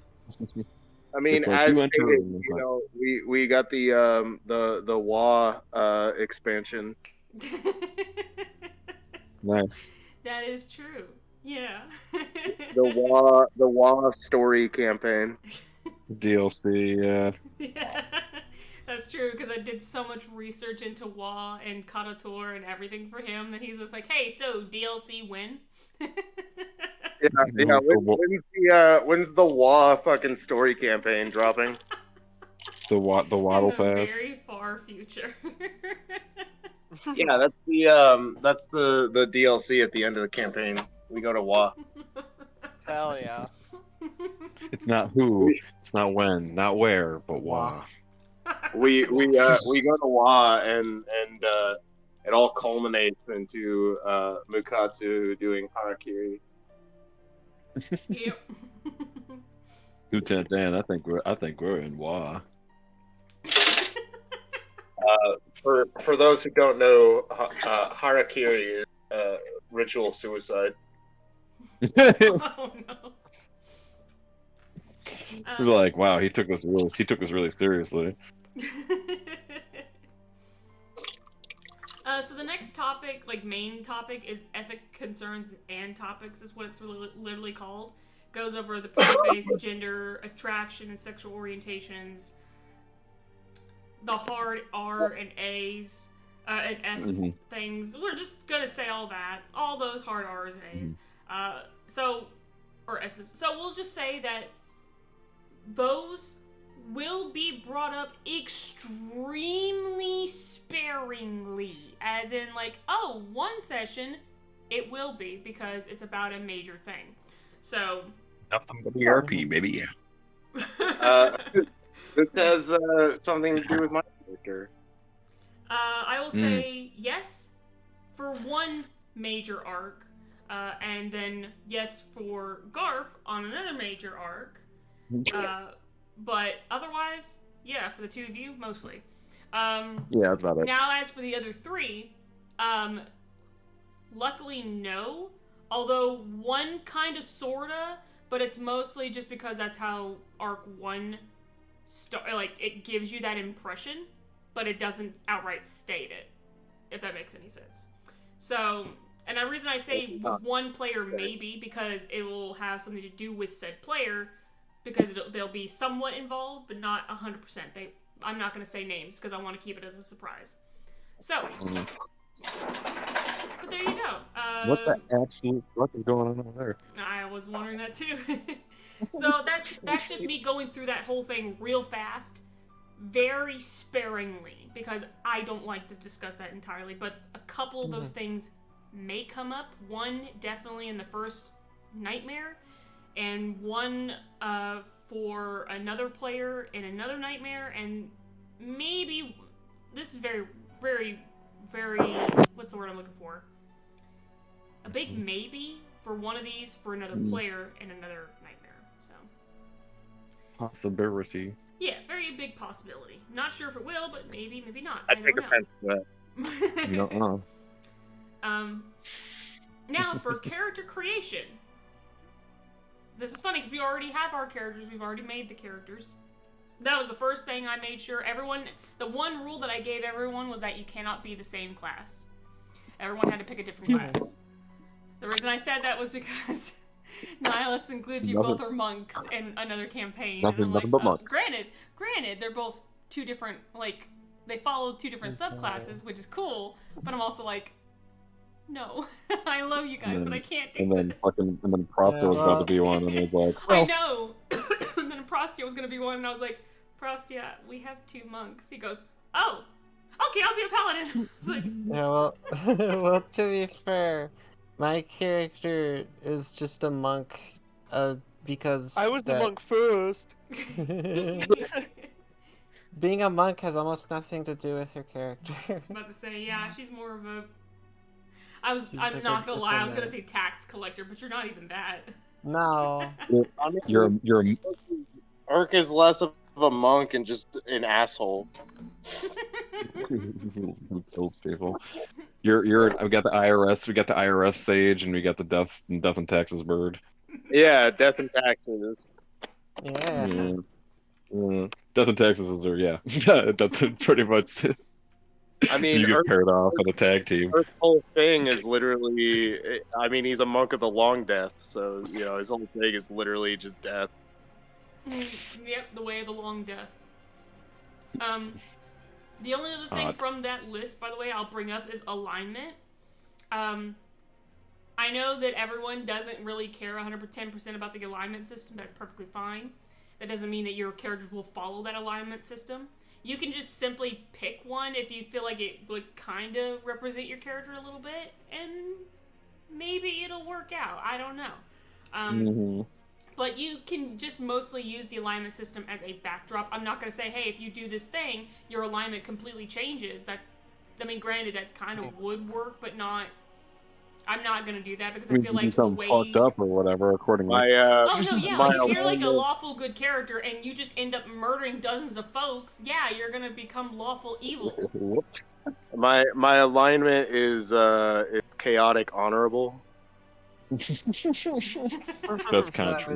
contradictory. I feel like My alignment that's chaotic is neutral or chaotic good. Yeah, that would maybe. be lawful. Honorable And- would count as Well, hold on. lawful. Yeah, but say Lawful, lawful. Yeah. Well, Yeah, so hold on. So lawful. Chaotic neutral? honorable is. I feel like it would be good because honorable is typically good, but So I chaotic. mean good. Mukatsu is lawful good, but lawful. I was making a joke about being chaotic honorable. 'Cause Oh. it's whatever I legit whatever was is the actually most trying to help. honorable option. And here I was whatever, actually legit trying my best to help make a good, like, oh, how would this work? No, you just, I mean, you just joshing he's me. lawful good, but like if you steal something, you should be put to death. Oh yeah, that's super lawful because that's how So, I think that's how the laws work in WoW. Be like So, lawful neutral. are you telling me that my chaotic liar is going to be put to death in Maybe. the Wow. first session? I mean, he's not exactly I the think it fucking also the depends on what you all-ending law in a foreign place. Yeah, I mean he's not gonna be like, oh, you've done dishonor. You've told a little fib. Die. Yeah, I'm going to kill you. yeah, he wouldn't do that. Have at thee. You are It obviously actually- lying about everything. It wouldn't even be I I'm going to kill you. It would be you should kill yourself now. No. Do you need a sword? I have one. I have two. Two I even. can supply you with means to do it. Yeah. Dr. Kuzashi. And then, okay, so we're gonna go quickly to the next big checklist. It says races and classes. We already, everyone, you can tell, we have 2 kobolds, a minotaur. Every race and every class is allowed, including subclasses.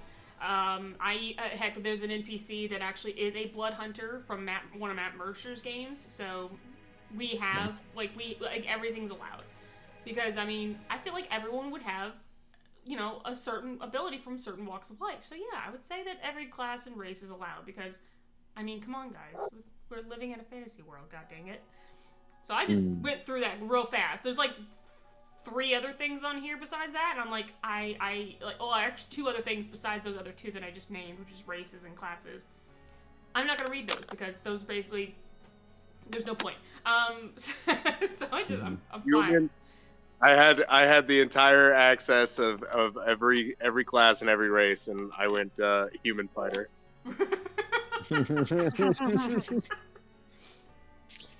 I remember my first beer. That's not true. I'm a variant human, but I am almost the most basic bitch fucking character that you could be. Starbucks. All Alright, so we're gonna go on to the next We must go to section. Starbucks. I God. need my pumpkin Darby. spice latte. I haven't had Starbucks in years, it feels like. I just had Starbucks like Good, this fuck week. 'em. Shit. Okay, so I'll go on to the Yeah, next they're section union here. busters and The stuff. game style and the character lifestyles. For the one thing, the first thing that starts off is type of game. Is it a sandbox? Is it more railroad? Is it railroad that leads to a sandbox? Or is it a sandbox where players can jump on and off the railroad only, pardon me, at certain points, or perhaps whenever they like. So, another realm. there's so much more to this. Like, We're there's on a so much- railroad, and if you get off the tracks, you die. Mm-hmm. No. I will say this. Kind. The entire campaign will be in Neverwinter. There really is no other location you guys will be going to. The city is so Except for the WoW big. expansion. Except for the WoW expansion. Everyone will be in Neverwinter doing their own thing. So the city is so big, and I feel like it got even bigger. But I'm not making it look any bigger. I'm just giving it the illusion that it looks bigger, so to speak. So the whole campaign will be taking place in Neverwinter.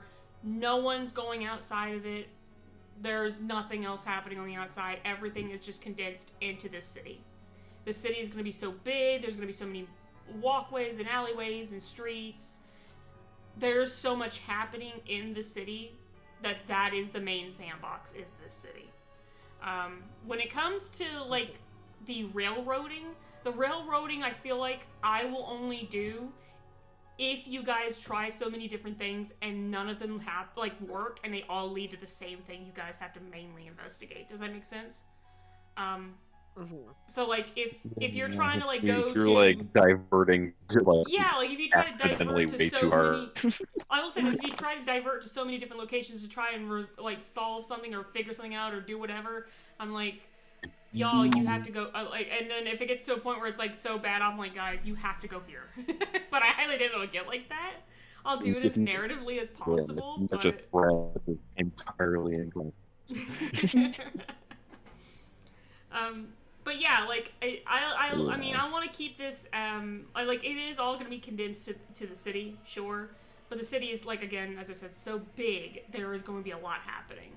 So, and plus, a lot of locations will be restored to their somewhat former glory, as well as other things that y'all could be that you guys can investigate either for fun or just because, hey, I mentioned a thing. And you're like, oh, I want to go there. Be like, sure, you can go there. Now, campaign length. It says, how long do you think the campaign will run for? Will characters be able to reach 9th level, 14th level? How many sessions do you expect the campaign? I don't fucking know. I'm gonna tell 7 you years. right now. I don't know how long this campaign's gonna last. It just depends on how quickly they're able to solve Bruh, each nightmare. Hopefully the motherfucker never ends. I would like for this All I to gotta go say on about for a that. while, you know, at least till you guys get to a good level where you feel like you're strong enough to take on the final BBEG. So yeah, like that's how I feel Big personally. boobs, endgame. Yes. Let's see. You guys will all become part of. Well, okay, so here's the in-game adventurers. You guys will all become part of the Monster Hunters Guild over time, like at the end of the first session arc. Excuse me, let me correct myself. Depending on how that storyline goes, that is my goal as a DM personally in the first arc, is for y'all at the very end of that first arc, basically become part of the Monster Hunters Guild with Mason. That is my goal. If it happens, it does. If not, then hey, you guys can at least say that you're still working with the dude, but doing your own thing. So. Mason. Yes, Mason Gilliga, the main What NPC. do the numbers mean, Mason? Where's Mason? What do the numbers mean, Mason? Mason. What's What the numbers? numbers Are you mean? meaning the money? Money? Oh, I no. don't know what you- Well, if you have an intelligence of 12, that means it's +1. That's what the number is. Well, look at that. Your Oh, druid okay. friend seems to know. You don't need to ask me any questions. And yes, that's his voice. No. Fact is, let's find what the numbers is. The fact is, Mason numbers knows what the numbers is. Close. Yeah. Close, right. It was right there. Oh, here's a good one. Character context. Oops, I clicked on it without because it's gonna pause y'all's thing there. Okay, so character context. So DMs, and this is like toward me, so I'm just gonna read it. You may want to consider covering the kinds of things that characters may know versus what the player may know, and the distinction between. Okay, fair enough. The character has potentially lived 15 plus years in this setting and may know things that a player would not. For instance, Cherry's character has lived in Neverwinter for about 4 years. So I would say she would know, like her character would know some things. And I would say, hey, your character already knows this, but then tell Cherry, this is what it is. And she'd be like, oh yeah, okay, so I would know this. I'd be like, exactly. So I would give her, the player, the context of what what her character already knows. Now, if a character doesn't know these things, say, again, for Mukatsu and for Asterius, you guys being there between 4 days to 2 weeks, y'all wouldn't know too much about Neverwinter. Like, it's like political standpoint, you know, who the major players are, who the main seat Right. power is, all that stuff. You wouldn't Sort know of- all that. Sort of a couple locations.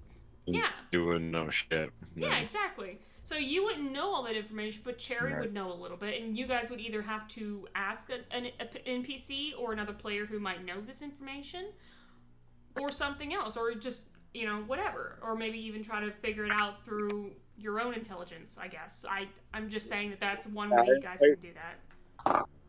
I feel like at the beginning it would definitely be like Mukatsu only knows about as much as Date Ryu would have told him. Yeah, which would be fair. And Date Ryu, being the kind of guy he is, he wouldn't give you everything right off Would the bat, gen- because he's... You generalize everything. Yeah, he would generalize it all, but he would know much more because he likes to hold his cards close. But you would... And I feel like your character would Yeah. know that because he's a pirate. I spared you, asshole. Yes, you did. But you know what? I love you too. I'm sorry, I was trying to come up with a really good comeback for that, I was like- and I was like, Yeah. damn, Date Ryu sounds like a fucking gaijin. What a goober. You have spent too much time away from Wa. You've lost your accent. Oof. That is because I am trying to come up with a good accent. The fuck you mean? No. Nuh-uh. I can literally hear it. This goes on for several hours. It does. You have no honor. I don't need honor. Stinky. It gets worse and Hey, worse. I as knew go. it. I need I was money. shooting more for the fucking Ghost of Tsushima fucking you have no honor and you are a slave to it. To be fair, I have unfortunately not been able to play Ghost of Tsushima, so that's why. Oh, it's very good. I know it's very good and I want to play it. I feel like I should state Mukatsu is both Jin Sakai and Musashi Miyamoto just rolled into a horrific amalgamation. And that's amalgamation. why I drew the Vagabond version of his character, or very similar to the Vagabond version of that character. So there you go. Blended. Yeah. Mukatsu Ishiyama Mukatsu is just Vagabond Musashi. All right, we're going on to the next one, and this next section is called Backgrounds, Feats, and Mounts. Backgrounds. Do backgrounds affect the character's lifestyle? I would say yes. In a way, a little bit. I mean, you guys... yeah. Definitely just the foundation of- Mukatsu. It's just the foundation of your life. How would that affect anything about your character? Exactly. Like, hello. Yeah.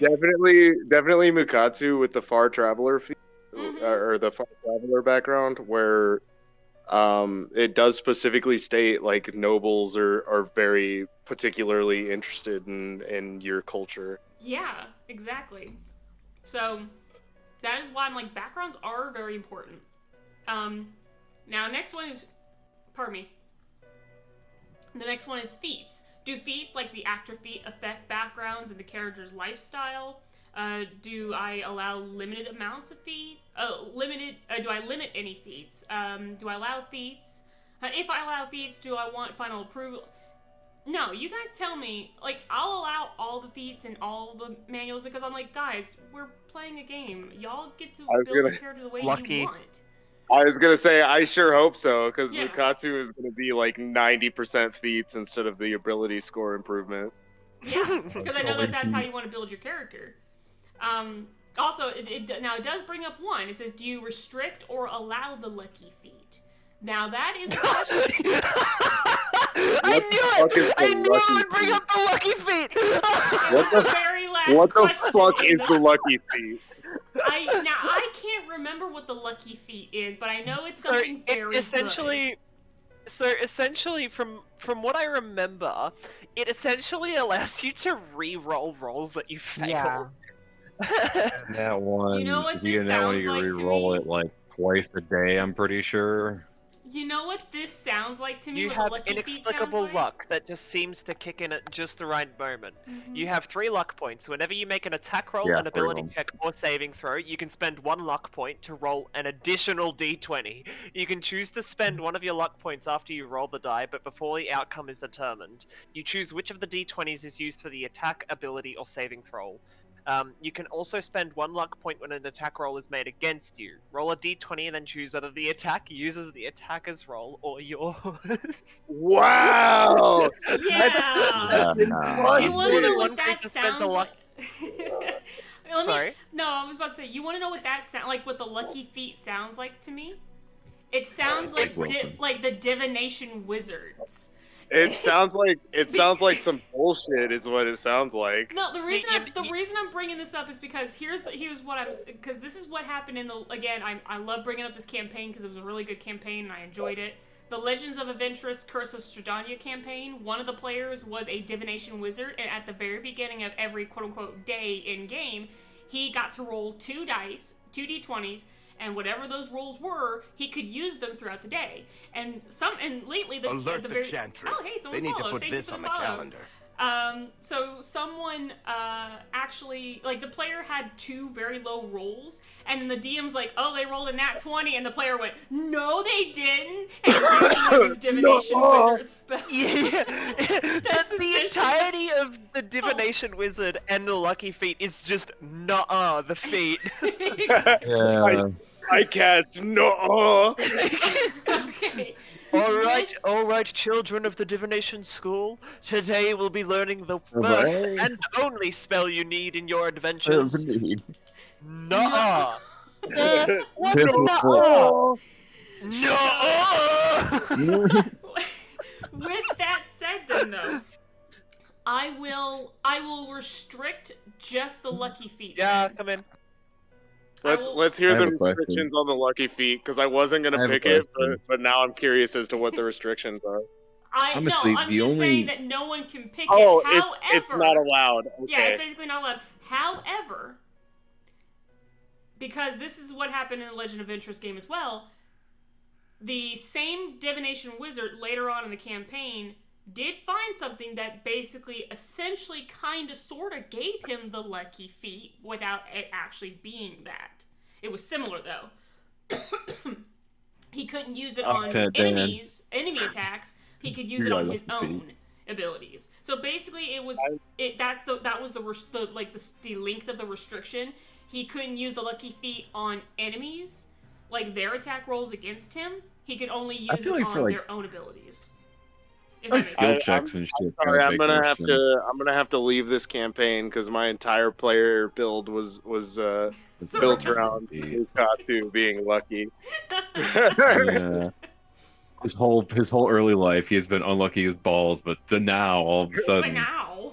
Yeah, like everything lucky. up until the campaign starting, he's been unlucky as fuck. I mean, everybody he knows is dead, but you know, I Yeah, feel lucky. like Lucky. I mean, you're lucky in a way. Yeah, Oh that's no. technically in a way. I feel like my luck is beginning to change. Well, Tomorrow's he's going to lucky. be a good day. It's that everyone around him is unlucky. Yeah, that's what it is. Yeah. It's not that he's unlucky. It's just that he's lucky, and that's how he's survived. Okay. So Makes I too will. much sense. Burn it. I will say this. Okay, so the last one in this list is mounts. With you all basically being in a city, I doubt mounts will become a very big thing. So No, like horses are mounted very combat. integral to samurai, so I need a horse. It's getting hot in here. Whew, Oh, we're talking boy. about animals. Oh, sorry. Not that kind of. Never mind. I'm about to If say, you have what a were horse, you you probably thinking? left it at home. Mukatsu is not a mounted samurai, just like how he's not a samurai archer. He's what you think of when you think of a samurai, the fucking swords. Yeah. Mm. Not like Coming not at like you right early now. samurai. Oh fuck. About to Police. say, We're coming for yeah, you. you got some sirens coming playing for you. over there. You better run, dog. Yeah, fuck, I'm getting out of here. Warrants are outstanding. Some shits have been outstanding for a bit. Yeah, for years. Yeah, Mukatsu is not like an early samurai where they were archers. He is the traditional samurai that you think of when you think of samurai. Mm. There's so much more in this list. It goes into other things. I'm only going to do one more thing because the rest of it's pretty self-explanatory. Like the advantage, disadvantage, and ability checks, the crits, the sneakies, the NPCs and creatures, magic, items and spells and spell effects, death, resurrection, resting. There will be no sneaking in this campaign. I don't know. I think one player will be very good with her sneakiness, but we shall see. No, there will be no sneaking. Mukatsu will see for that. Now, there is one It's final sneaking. thing that I will bring up because I've noticed a lot of DMs doing this, and it's inspiration. So, I think Yeah. that if you guys decide or say something or want to do something and it just is so good and it sounds amazing, I feel like I, as a DM, would give you free inspiration to use whenever you freaking want to. So I will allow it to be either to make a reroll or to add a D4, like Bardic Inspiration, to something. But I'm like, like again, it's one of those that you get it when I say, "Hey, that's pretty damn cool." You get inspiration. Well, we're never And gonna that- do that, so.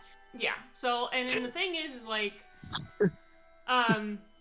I've seen it being like something that I was like, man, that's pretty darn cool. Because like players say or do something, and I'm like, dang, that's kind of cool. Yeah, you get inspiration for that shit.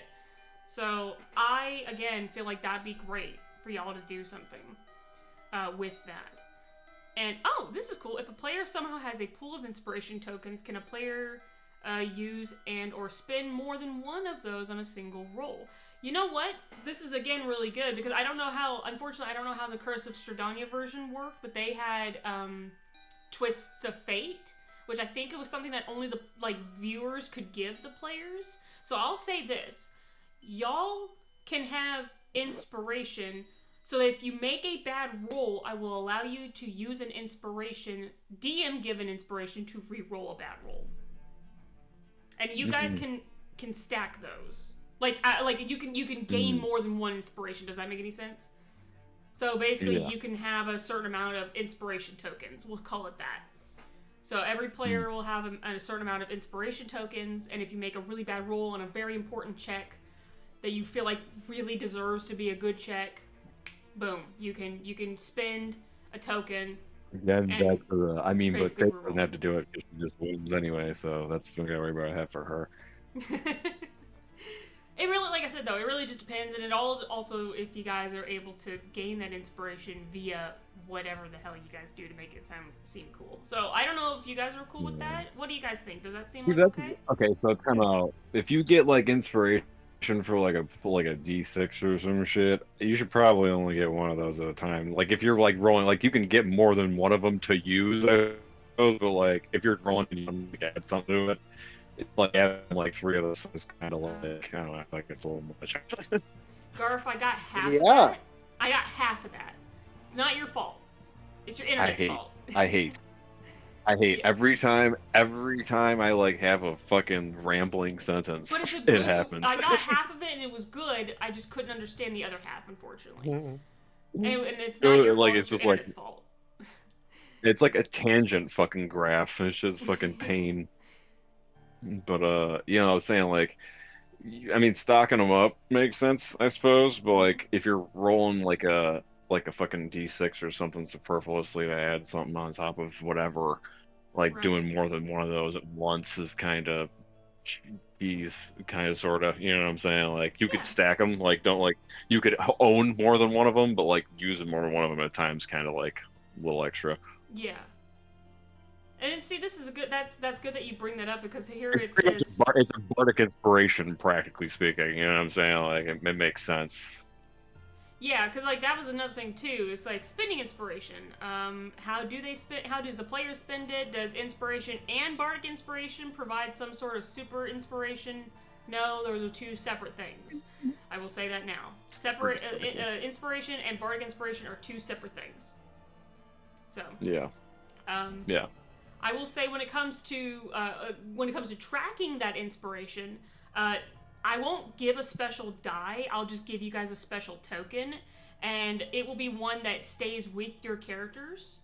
And I feel like if you choose to, because it also has this in there as well, can players share inspiration freely with one another? I feel like if someone has a really bad roll, and it's so bad in combat or some other thing, It's important, right? Yeah, like if it's that important and someone has an inspiration, they'll be like, can I give it to them?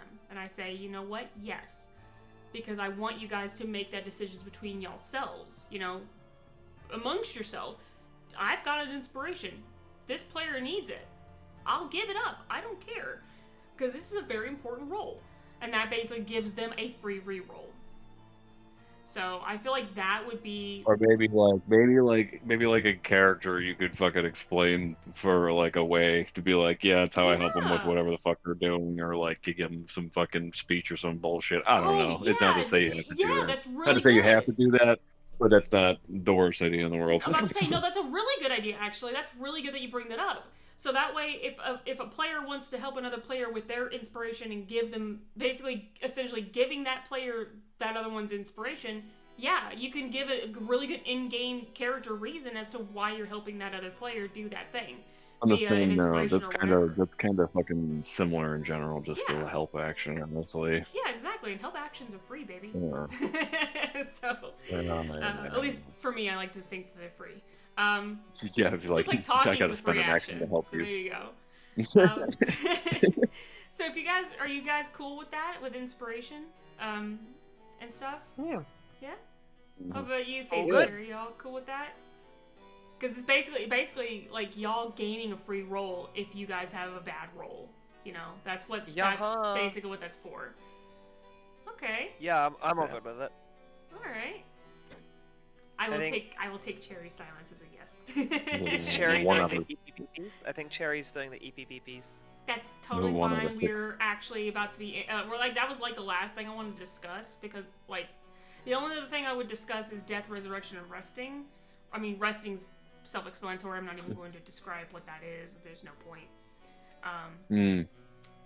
Because everyone knows Sleep, question mark? if you actually sleep in a bed and you sleep for more than 8 hours, that's a long rest. Just saying. Having a 6-hour nap is a good long rest, although I like to think of it as a short rest IRL, but that's just me. Damn. Go for a 6-hour nap. Yeah, the typical adult person, Dang. 6 hours is the limit, 6-hour and nap. it's like that still feels like short rest to me. But anyways, My whole life up. you even lucky Rest. to get that? Also, death and resurrection. Yeah. Nobody, please don't make any backup PCs. I promise you, if somehow your characters end up dying, you can choose to allow yourself to be resurrected, or if you'd like a different character, I will allow you to create a different another PC. That is up to you when the time actually happens. Otherwise, I will do my best to make sure you guys don't die. And if you do die, someone will resurrect you one way or another. I will find a way. You probably jumped in front of something you shouldn't have jumped in front of. Pretty, yeah. I mean, because like I said, one player in the Curse of Strahdanya game actually did die. Like, technically two of them died. Like, died. Like, their characters actually died, but they then came back. One through Strahdanya herself, and the other one through the resurrection spell. So, that actually has happened. I probably had some hang-ups. Definitely the first player did, because it was Strahdanya herself, the Yeah, vampire. I mean, that's gotta come with some fucking things. It's like, yeah. Oh, yes, you'll be my bride. Mwahahaha. Oh shit. Tight. Okay. Oh, I see this as a complete win. What makes that funny is that that's pretty much what the player did think at first. Was like, man, that's a win. Guys, I think I'm just gonna hang out. Yep. So, it's funny because I was like, it does say something like, oh, is resurrection something special, unique? Will characters be expected to find a special MacGuffin like unicorn blood, angel tears, a phoenix down? Phoenix down? Yeah, we gotta find a fucking Phoenix down, dog. Yo, it's time to go to Final Fantasy Land and get a Phoenix down. No. Getting the convertible, loser. We're getting a Phoenix down. Anyway, but that's the entire list. So yeah, there may be some other things that I missed. Is there anything that you guys would like to bring up? Anything you want to ask? Anything like that? I mean, if you die, you die. Just try to not do that. And if you do, we better find a cleric. What about the rest of y'all? Do you have any questions, comments, concerns? Anything you want to bring up?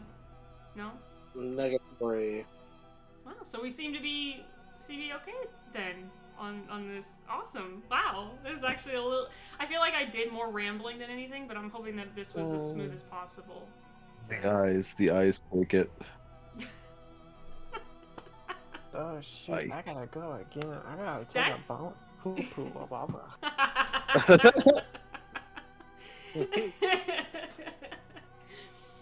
Well, Kat, yeah. quick question before we end it. Sure. What time were you thinking of next Saturday for us to do it? That's a very good question. Because my laptop was apparently 2 hours behind, because guess what? It didn't have its time zone set. Trust me, guys, that's the reason why this whole stream was late. I was like, oh yeah, it's 5 o'clock, and nobody in this Discord corrected me. Fun. I'm like, yep, that's 5, alright. I know, nobody in the Discord corrected me until I went into the kitchen and looked at my phone and the clock on the stove and was like, it's 7 o'clock. I ran back, typed in all caps, please tell me it's either 5 or 7. I need confirmation. And then all I heard was, it is, from Nihilus, and I was like, it's 7 o'clock. Fuck. So, yeah. Cat was in the hyperbaric time chamber for a couple hours. I really was, because my laptop said 5 o'clock when it really wasn't. I was an hour, technically 30 minutes behind on the stream, but we started even. You were fucking time traveling, dog. I was, and I even looked outside. I was like, man, it's pretty dark for it to be 5 o'clock. I was like, that's impossible. And then I realized it was 7. So, anyways, if you believe it to be, it is. So I will say, I would love to try to do 6:30. I really do want to continue to hit that 6:30 mark. Unlike tonight, where I definitely was late. So again, sorry about that. But yeah, I would like to hit that 6:30 mark, and in the evening for Central Time. By the way, for anyone who doesn't know, that's 6:30 Central Standard Time. So hopefully, not saying it's going to be able to happen, but the third most that's my important hope. time zone in America. Yeah, that's the American time zone, so you'll have to convert it to your time zone. So sorry, I can't do that for you. I have a little schedule thing though that kind of sort of helps, kind of sorta. Yeah. You know, but you know, but yeah, that's what I'm thinking now is a 6:30 in the evening on Saturdays. So that way it's early enough for folks to get in and be ready. We can kind of chit chat. I can catch up everyone on what's going on from the last session, and then we move forward. So, Yeah. What are you thinking? Does that sound like a good time for everyone? Yeah. Yeah, that works for me. Okay. Faith, Glooge? Oh, I don't know Glooge is not here. So Faith, does that sound like a good time for you? I'll Rip. take her silence as a yes. Everybody's dead. No. No. And I know Cherry. The bad guy got him. I'm Real sorry, I was quick. listening to Adachi and Shimamura the day I met you because I'm a gay lesbian. Oh. I'm sorry. The question That's not entirely was the if reason. 6:30 was good for you. Oh, 6:30 your time. Yes, Central. Yeah. Which I don't know what time would that be for you. Hang on. 6:30. Because you gotta Like think, 16 guys, hours. Faith lives in Australia.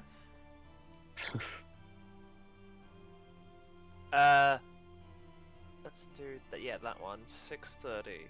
CST. Where is it? Oh, yeah, 10 a.m. Fucking hell, that'll be easy. Easy peasy. Awesome. There we go. Glooge, does 6:30 also sound good for you? Because I see your mute icon is off now. Yes. Yes. Mm. And I know for Cherry it'll be Yes. good, even though I think she just got the eepies, and that's okay. I know she did. Cool. Because she did say she had to get up early in the morning. So Do you happen to have a smaller version of the Nightmares of Neverwinter logo? I don't, but I can make mine smaller. Yes. Yeah, I can make it please. smaller. Do you have a size preference, like pixel, like 150 by 150 or whatever? Let me see. Yeah.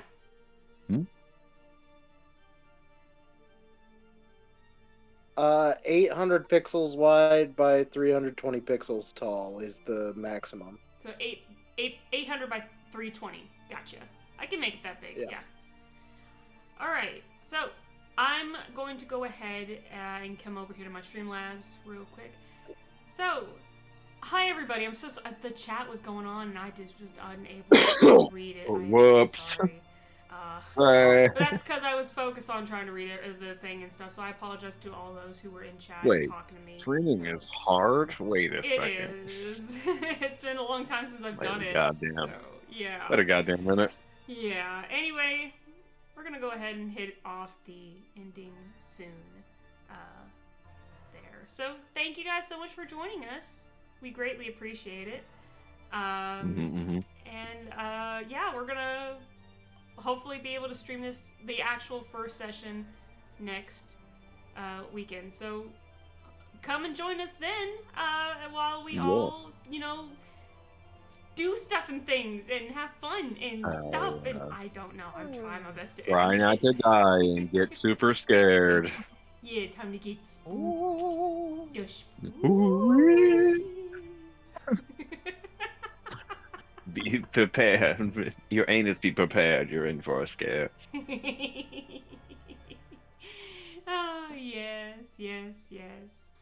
Also, Mubstar, I see with that question when you meant by the quote-unquote hard R. I don't mean that way. I mean in the... like the having relations that are not agreed upon. Exactly. Yeah. Rose's backstory is the hard R I meant. So because of her. Yeah, we're not Yeah. gonna be saying the N word. Oh yeah, no, Yeah, that also- stuff's not even coming up. also Are you that, kidding me? yeah. No. My character specifically. is Also, real quickly, really I'll bad. also say this comment here that Mubster made earlier. The real Nightmare is rolling a 1 on the final boss. Yes.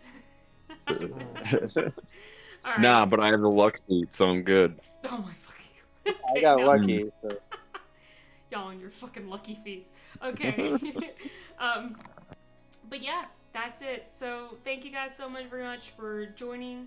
I greatly appreciate it. And yeah, yes, exactly, Mubster. That's exactly what that is. So yeah, thank you guys for joining me as Bye-bye. well. I love you guys. Thank you, and Well, we will thanks all for coming. see you Bye. next weekend. Until then, be Do it. prepared for. I was gonna come out with a really good outro, and I fucking lost it. Like in You- the split you second I was about to say Captain something. Fucking... Giverdale fucking joint from like fucking 8 years ago. Legit, I was gonna say something like related to Nightmares of Neverwinter, like as a thing to say as an outro, and I just lost it the first moment I tried to even say Nightmare. It didn't work. So I'll have to come up with a really cool outro at the very end of these, maybe sometime. I just Spooky can't. scary. Alright, bye. subscribe. Oh my god. Subscribe with Twitch Prime. Don't be Yeah. gay. I mean, be gay. Be gay, Be but gay not and subscribe with Twitch Prime. there I was you go. like, whoa. Recover. No, that was a seamless recovery. Okay, no, I'm sorry. Okay, I'm gonna mute everyone's voices. Okay, thank I- you everyone, bye! Hydrate or die straight.